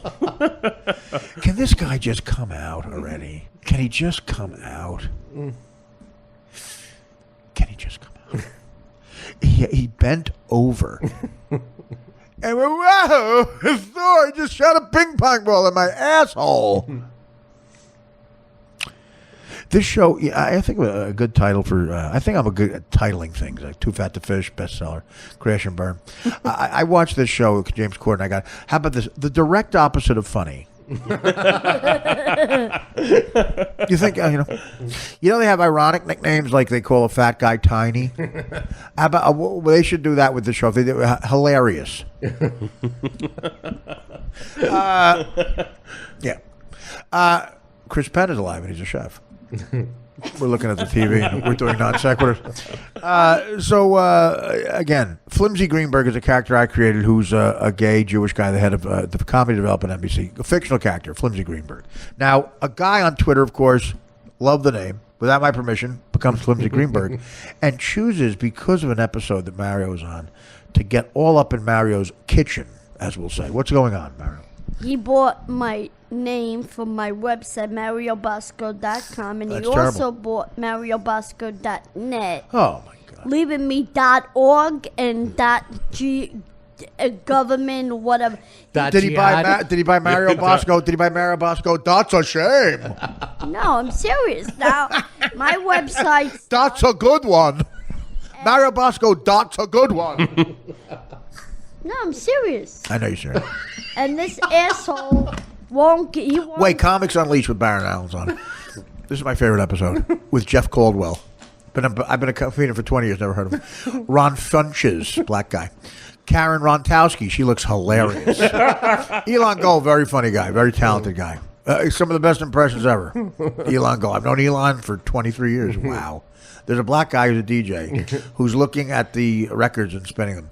Byron Allen look at his body. What happened to Byron Allen? Byron Allen, something happened, like his balls moved up to his stomach.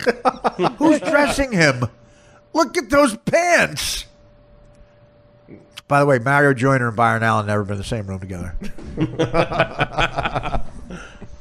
This show's hilarious.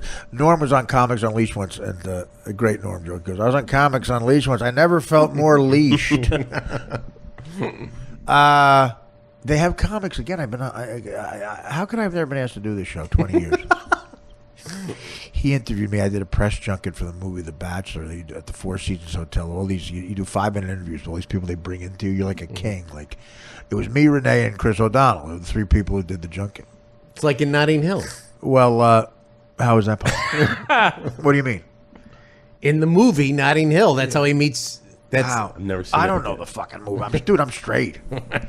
He was looking at me like, Ben, nodding at that Dude, scene. this ain't Pulse. Elon Gold. Dan, have you seen the movie Notting Hill, Mario? No, I have not. I mean, But I wanna know how you Artie- thought we know that? It's gonna. It's like the movie. My. It's like where they meet. With What? Flimsy. It's like where they meet in Notting Hill. Excuse me? It's the junket. That's where they meet, you Grant. At the junket. At the meeting, you get at the junket. Got up this morning, drank myself some cum. I think we should hear another song. Oh wait, let's hear the chick is talking. Let's hear her bit. Give it to my parents and didn't tell them, and now She's I killing. email it randomly to print things like, "You should send Karen her inheritance now." The black guy loves it. Look at Byron Allen. Elon Gold, it's Korean.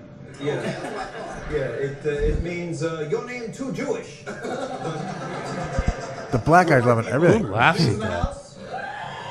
Oh my God, it's exciting. Watch this though, Byron. Watch this. Black people in the house. You see how to get it done. You got to represent, dude. This show's been on for 14 years. God, that's unwatchable. Holy shit! If James Corden, you know how he got a show? He probably showed the executives this show right before he went in. Okay. What the fuck were we talking about? Flimsy Greenberg. Flimsy Greenberg. What happened? What happened? So Flimsy gets quite frankly, this story is not that interesting so far. But it is, because you But it is. But it You is, have the Artie. power. But it is. to get this guy. No, I don't. You're like Stuttering John now. Can you call Twitter? Artie, do you still have the number for Do you still have the number? Hello, Twitter. Do you still have the number for Twitter? And could you ask them to tell Flims and Greenberg to stop terrorizing Dan is nearly on the floor. Mario?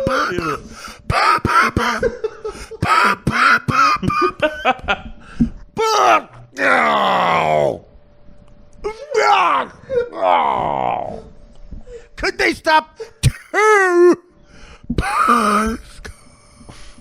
Artie, could you get me on Comics with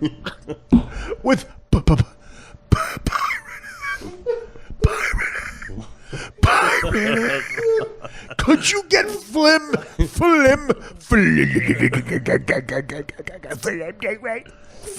Green? I'm Flimsy Greenberg. I'm doing the character Flimsy Greenberg. It's Flem instead of Flim. Can you get Flimsy Greenberg verified? Verified. Can you get? Can you get? Dan, get I over know yourself. you're busy. I know you're busy. I know you're busy. Can you get? Can you get?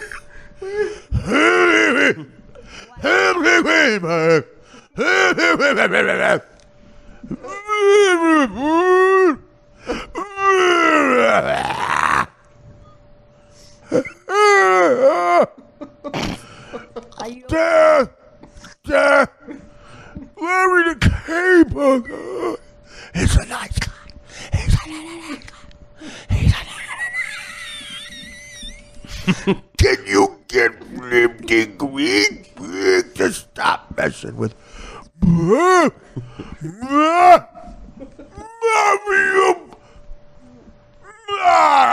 Bosco. All right, we'll work on it. Dan, what's the next song party? I have to go to the Comedy Cellar. I'm going to meet Jeff Ross and David Tell at the Comedy Cellar. We're going to stay on stage till 5 a.m. and yell how we're bitter about stuff. You guys want to come? Who's coming? Ben, you coming? Sounds like the leash. Sounds like he's not. He sounds like he's on Husbands Unleashed. Everybody relax. Husbands Unleashed. Everybody relax. Don't call me Flimsy Greenberg. Flimsy from Clifton. Mario, real quick, I do have a confession to make. I am, for real, I am Flimsy Greenberg. I bet he is. That's why I'm here today. Yeah, that he is I actually. am. He is. Yes, I am. The fans asked me to play this character because your stories got a little tired and slow. And he So never they bought just your had to- thing, by the way. Yeah. It's a joke. Well, no, I'll give it back to you. That's also why I'm here. I'll give you the username and password for it. Thank you, Art. Thank But you, I Artie. am Flimsy Greenberg. What do you think about that? He's also Nigger McGee. I'm just kidding. I don't know. I don't know who it is. By the way, I like his work. It's not me. By the way, I feel like I'm working with Gilbert Gottfried sometimes on the set. HBO is they're doing me a solid, but they're very politically correct, and sometimes I get carried away. We actually improvise a lot, and I came up with the character Tracy Morgan Freeman. And I'm the president. Hey, Miss Daisy, I gotta make water. Tracy Morgan Spurlock I'm working on as well. I ate at McDonald's 30 days in a row. What the hell's the problem with that? We all did in the 70s. What's the next song, the Dan Gay song? This is to the boys of summer. I Can See You. Don Henley. Funny already. Elijah loves the boys. He needs a cock to eat. He got his anal toy. Rick Steves is out of reach. In swimming trunks, he's at the school. His cock stands up alone. But Elijah's thinking about my semen while he's stroking my big bone. Yeah, and the lotto. Your asshole's open just for fun. I got my dick pulled out and my cock ring is on Danny. And I can tell you my penis will be standing strong after your love for Rick Steves is gone, Danny. There's nothing to come out to.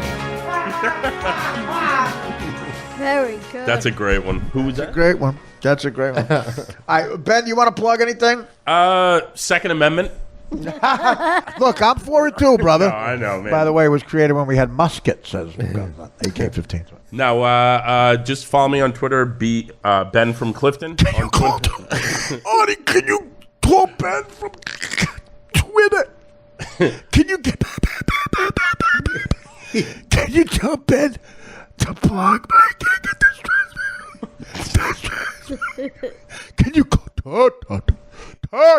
You know, he called me when I was in Chicago. Who? John. John. And he said that you told him that Me? He could come in here and interview guests using the equipment. Yeah, And he wanted to know if I can engineer. Complete lie. So I'm going to come. First of all, Dan, how come I'm hearing about this for the first time? How long ago did this happen? Last Wednesday or How come you didn't- Wednesday before? Why wouldn't you okay, I'm going to take I get aggravated at Dan sometimes. I'm going to take a poll in here. Ben, do you find it odd that Dan didn't immediately tell me that? No, I don't. I'll tell you why. Why? You had a big past couple days. He doesn't want to bother you with that. No. And I think you would know that This that's is an obvious information. no, This right? is Ben. No. He wouldn't tell me John wants to come in and use the equipment. Well, I can say it's Well, a he no, said right? he had talked to you, that you guys had talked. So you just assume that's true? No, I didn't do it. Well, why didn't you tell me that happened? It's hilarious. Why wouldn't you? It's weird you don't tell me that. But then you do tell me you go to your architecture group. Why don't you? That's a major, it's weird you didn't tell me that. It's weird. It really is. It's weird. I just didn't. I didn't think of it until now. Oh, my God. I mean, are you that unaware of the show? Like, we could have done an hour on that. So he will be here tomorrow, Art. That's what I mean, Dan. We could have goofed on me. Why wouldn't you tell me that? Dan, I think, has a stunning lack of, secretly, he probably roots against the show. He's thinking of what coupons to Dan use has tomorrow. a tape. What was the tape you said you have today of Jeremy Piven? I have Jeremy Piven and on an answering machine. on an answering machine. Saying what? That he is very upset and he's going to ruin any chance I have in this business. Okay. Because Well, first of all, maybe is that the reason nothing happened? What are you mad at me for? Is Jeremy Piven? Okay, Dan. Okay. I'll go to Ben again. Is it Yes. odd? That's the first time I'm hearing that. we have talked a about have a podcast where we We've could play. talked about it. Something's going on in Chicago too. Dan's not telling me something's going on. He's got to have a gay lover somewhere or something secret. Dan basically went back to Chicago. This is the story. I find the note. I wake up. It's 4:30 in the morning. First of all, we're two guys. I don't give a shit where you go. There's notes. Club if you need anything. You're in Chicago. What am I saying? I need cream.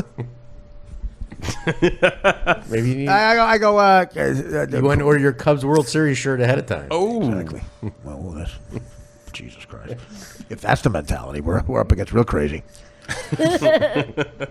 No. I couldn't decipher it because sometimes Dan's texts and notes, they're not decipherable. The way he tells a story, that's how he texts. He goes off on tangents out of nowhere. It just says Bonnie Bernstein. Yes, so I'm going to 7-Eleven, Bonnie Bernstein. Then I'm going to 7-Eleven, Lauren Holly. And then I'm going to 7-Eleven. And this is what he says. He goes, okay, listen, I had a rush to Chicago. I'm on the 4:45 a.m. flight. Sorry, man. My father was in the backyard, and he turned the wrong key, and he can't get back in the door, and my mother doesn't know how to let him in, so I had to go to Chicago. All right. Not kidding. May my father and grandfather strike me down with all the force of thunder in heaven, or probably hell for my father, or purgatory. All the forces of wherever you are, if I'm lying, that's what it said. Okay, how do you interpret, why? Okay, here's the question, class, the SAT question. Based on that note alone, why did Dan go back to Chicago? his father was locked out of the house. So Dan went back to Chicago To let his father back in. To turn a lock. to let his father in the house. Why can't you train a Brussels Griffon? Okay, and then Put his talent because into they're it. so smart. Not what I said. Tippy, door. Dan, Why that's don't we chip exactly in? No, what you that's said. not what I said. I will go in the SoundCloud because I think it was a text. I will go. I will get a high tech guy. I'll get Tim Cook. I'll get Tim Cook. By the way, in the gay community, Tim Cook's cum is known as applesauce. I'm trying to spread that rumor. I will find a tech guy to get in the cloud. That's exactly what you made it sound like. I have a terrible relationship with my dad. if he would call for this similar instance, I would hang up the phone. I would fly back to Chicago if I'd hang up. if one of them needed the Heimlich maneuver. I'd say get somebody else. I mean, what are you talking about, Dan? What I think is, I don't think Dan went to Chicago. I think he went to wherever his partner is. Yeah. Because his partner who happened to be free. You got to steal moments. You have to steal away. And then the second time, the fence fell down, so I had to go back. Of course. A fence fell down. So, by the way, coincidences happen on the weekends. There's little problems. These little He problems. doesn't have to take off work. What a coincidence that is. We were on vacation. The water heater. Yeah, well, what a coincidence. These things never happen when we're not on vacation. It's just when you have a chance to fly to Chicago. It could be that a life partner somewhere is making plans. Water heater. Okay, I'm going to give you another chance to come out. Don't hit me with the thing that Mike Morales did on Stern, where I'm the bad guy. I'm giving you. I want this on record, so everyone doesn't have sympathy for Dan when he picks and chooses his time, and then Artie's the asshole. I'm not going to do it on this podcast. Why does I'm it? going to do it on the James Corden show. Do it on comedy. Well, hopefully that's a duel to coming out. I'm going to shove a water heater up James Corden's It's never going to happen. Dan, the coincidence is your father fucking breaks the water heater on the first day of our vacation. And then good news, after that, I'll spend the next week in Chicago because it's our vacation. And what he ripped it out of the ground? It never happened, Ben. You're asking him to create details on the spot. The water heater. How did he move? Like, isn't it in the ground? Like, No. A water heater? No, or it's like in the basement. In the basement is what I mean. But He what do you moved do? it. Just rip the whole? What is No, he the Hulk? What about you should have went there and let yourself out of the closet. Well, you're a good son. Give us an update on so who You're a owns good partner. MarioBosco.com? All right. Well, again, it's very Greenberg. awkward for Dan. Just keep moving. Keep moving. I need to get Flimsy Greenberg to give me back my. Not going to happen. Anything else you want to plug? We got to get out of here. Just Mario July Bosco. 21st. Are you going to be at an engagement party soon?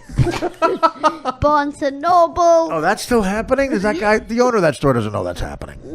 Shut up. 842 Sunrise Highway in Long Island. How'd the other one go in Manhattan? The big sign. Wait, It went doesn't? pretty good. I wish you would have showed up. How many people? Okay. Yeah. Or where were you? A bunch. Well, you know what? My father's water heater. Isn't your father dead, Art? Oh, wait. Yeah. I'm looking at the website, Mario. They say Flimsy Greenberg has a book signing that day. Yeah, How are you called- gonna- it's kind of on a whimsy. I turned into flimsy. That's it. Well, I need to get him to give back my website. All right, I'm going to tag That's the show. tough talk. I'm going to tag the show. The way Corden got tagged. I'm going to bring the room down. Now, you know what? Every once in a while, people tweet me moments that I had on Howard that they say makes them laugh and gets them through some hard times. I take that seriously, and I forget half the shit I did. I was there 8.5 years. Ben is a very good fan. He's actually you can tell he's a funny guy because the references he makes and the stuff he points to. And it makes me feel good when I hear people laugh. And there's that people yell at me sometimes. You might hear when people go, "Wow." And that's like not a catchphrase, but whatever. It's my get her done. And that all comes from a morning. I don't know where this came from. We had an amputee beauty pageant, which is a classic Stern thing. Amputees, people who had legs and limbs amputated, came in for a beauty pageant. And I don't know where this came. It's really one of the darker things I sort of ever did on that show, where I did a sort of this guy character complaining, like them whining. I don't have a leg. Wah.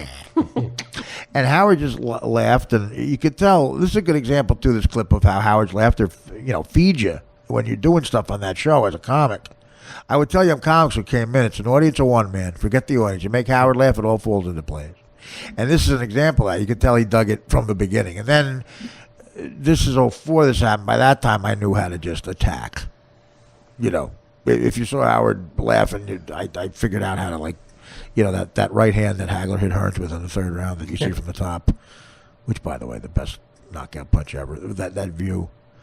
Hearns is already on Queer Street, as we used to say, walking around incoherent, and Hagler cocks his fucking right hand. Marvin Hagler cocks his right hand and runs across the ring and lays out Tommy Hearns. This is what happens. Howard was going This is a time where you know what he's laughing at, and you go for the kill. And this is an example of that. And amputees were right outside. Oh God! And it's also an example of Gary, much like John. I think maybe jealous I'm getting laughs and keeps crowbarring in his opinion. A weird dynamic. It's also an example of how Robin is perfect for the show because her sense. It's great to see how Robin has a sense of humor and she feeds the whole thing and her laugh is great. And it shows us all having fun, the good old days. I don't know what happened. Well, I became a heroin addict, but again, there's more to it than that. It's odd what happened over there, man. It's odd. I almost feel bad for my old friend Howard. I feel he got brainwashed by somebody. He's not. The stories I hear from people, and I won't say who people are, but there's scary shit going on over there. People are afraid. People are afraid. It's the stories I hear I don't believe because the stories I hear. Listen, Howard was always a guy with a big ego. Everybody knew that, but he was a good person. And the stories I hear indicate that he's not anymore. And that makes me sad. Now, maybe the stories are bullshit. I don't know. I wouldn't know because I don't talk to Howard. The thing with me and Howard is very odd because he pretends I did not exist. Very weird. And I left. I was the bad guy in that situation. I Howard did nothing wrong. I always defend him. He did everything he could for me. But I just went down that hill and I crashed into a mountain and I had to take time to get back. But there was no reason for me to go back there. And I'm not talking about on the air. The show's still fucking entertaining. I listen to these people bitch about the show. The show's still funny as hell. Howard's still brilliant. I'm talking about shit I hear off the air. It's very odd. Very odd. Like Scientology odd. That's all I'm saying. And I'm not being hostile at all. I love the guy. And hardly anybody listens to this show. It's like just fans. It's a small family here. I'm talking about we're all major Howard fans. But he's doing shit that's sort of like really bad, and I if it's true, that's not the guy I knew. That's the point I'm trying to make.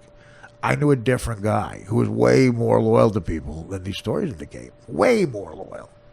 Way more down to earth in a way.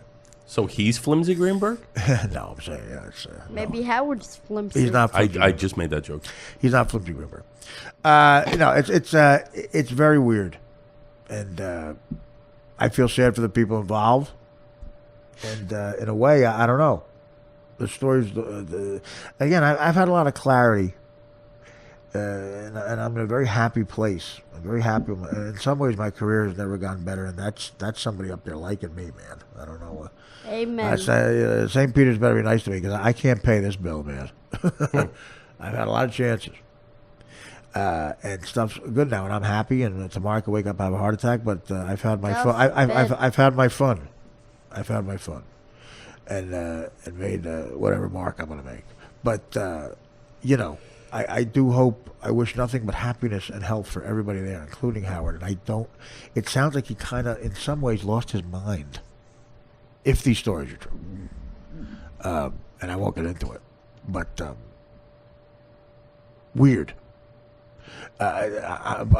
People say on Twitter when they try to bust my balls, like, "Oh, you're happy you blew the best gig on earth." Guys, you couldn't pay me $1 million, which was what they used to pay me actually, to go back there. I no, welcome back in there is not the place you want to be, as far as my career is concerned.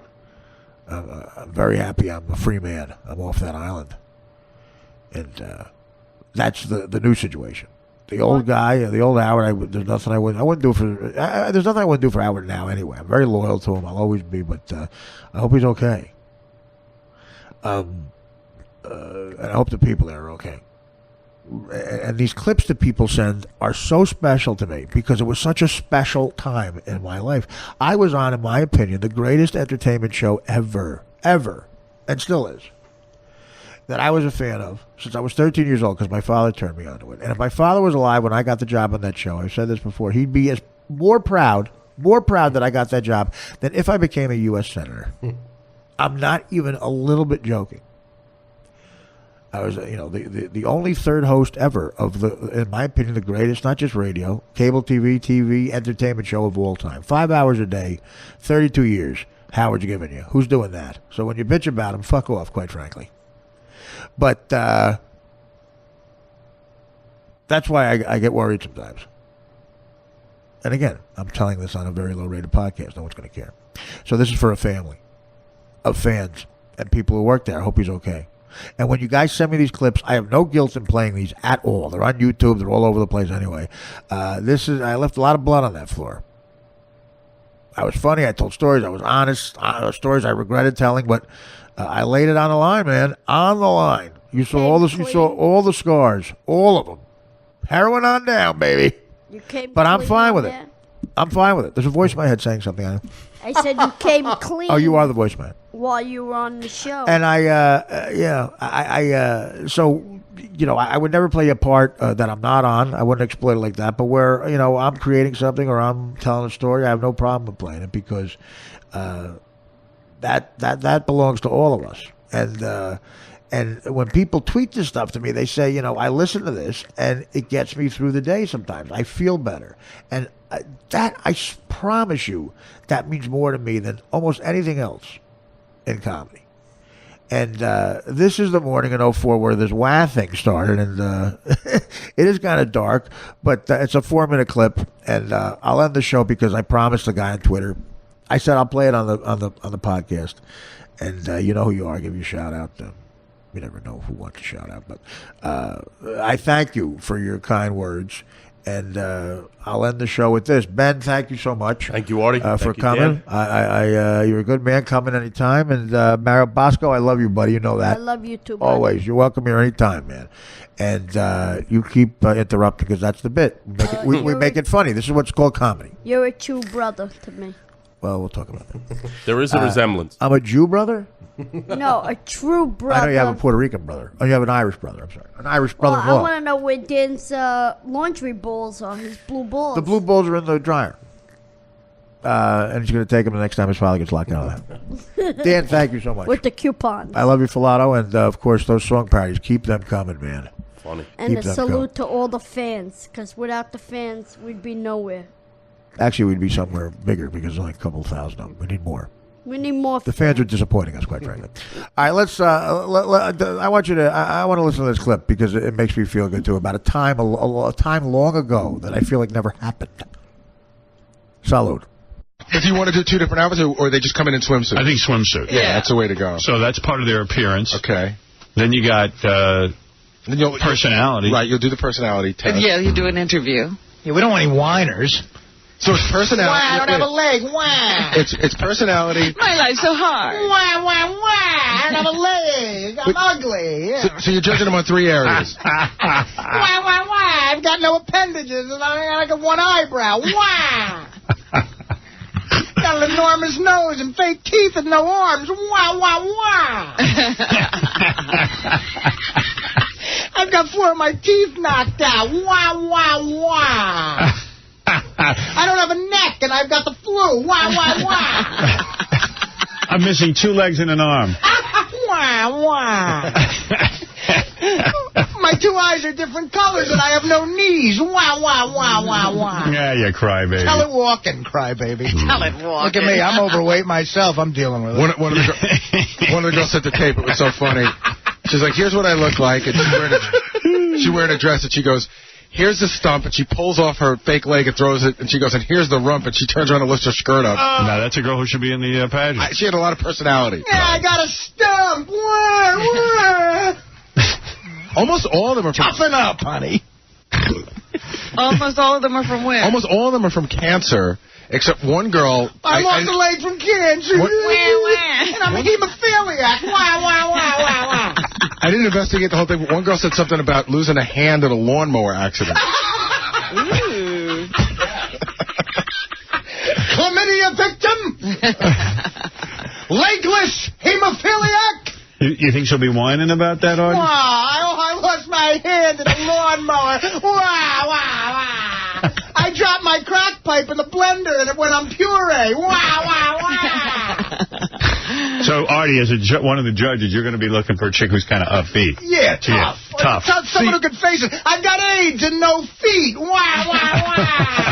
See, See, one of the girls is like a triathlete. She sent me video of her throwing out the first pitch at a Major League Baseball game. Right, that would be... Yeah, that's the kind of girl Artie's looking for. That's nice. Yeah, she's not complaining. She's not complaining or bitching about it. Oh, I got no legs. Could you help me up the steps? Like it's easy getting up the steps being 30 pounds overweight. So you don't want to hear Where's any... your ramp? Yeah. You don't want to hear any kind of complaining. No whining at all. Right. Nothing. So you're saying it's... So the personality thing's going to be interesting. So it's looks, amputation, and personality. That's the biggest category. Yeah. For me. Shouldn't they have to do some physical activity, or is that too weird? We didn't tell them that. It depends. I mean, if you give them a physical activity and everybody's missing Would it be fair? the same thing, Right. or different things, and it's easier for a legged person to do, it would be wrong. I've got no extremities and strep throat. Wow. But you bring up a good point now, Howard. I can't scratch myself. Are the girls coming in with or without Got the an itch, prosthesis? but no arms. I've got an itchy leg, but no arms. And it's only one leg. Are the girls coming in what? With or without the prosthesis? In other words, you want them to come in They with can it? come in with it, but take it off. They gotta take it off, It's up to them. That's their choice. They have to decide on presentation. Because even those are weird. Howard. One of the Then girls... how do you see what's, Oh, you can see, Robert. Like one of the girls... No, they take it off. Well, that's what you're saying. It's their choice. I'm saying I want to see. Oh. See, one of the women... Okay. See, some of the women have legs... No, I'm sorry, Robin. That's not in the rules. Some of the women have legs that are like fake legs that look like mannequin legs. But like one of the women has like the whole leg's metal. Like that guy on Survivor. Yeah. That's a Right. whole leg. Like, it doesn't look like a leg. Like she looks like the Bionic Man. Exactly. I don't want to take my prosthesis off. Okay, let me just say this. Mornings like that make the day when I was 14 years old when I decided to become a comedian and all the shit I went through, and it was a lot of shit. Mornings like that for the greatest show ever for millions of people having that kind of fun. God damn it, I miss that. Those mornings made that decision completely worthwhile. What fucking fun. At the end of the game, I was able to do that for a living for a while.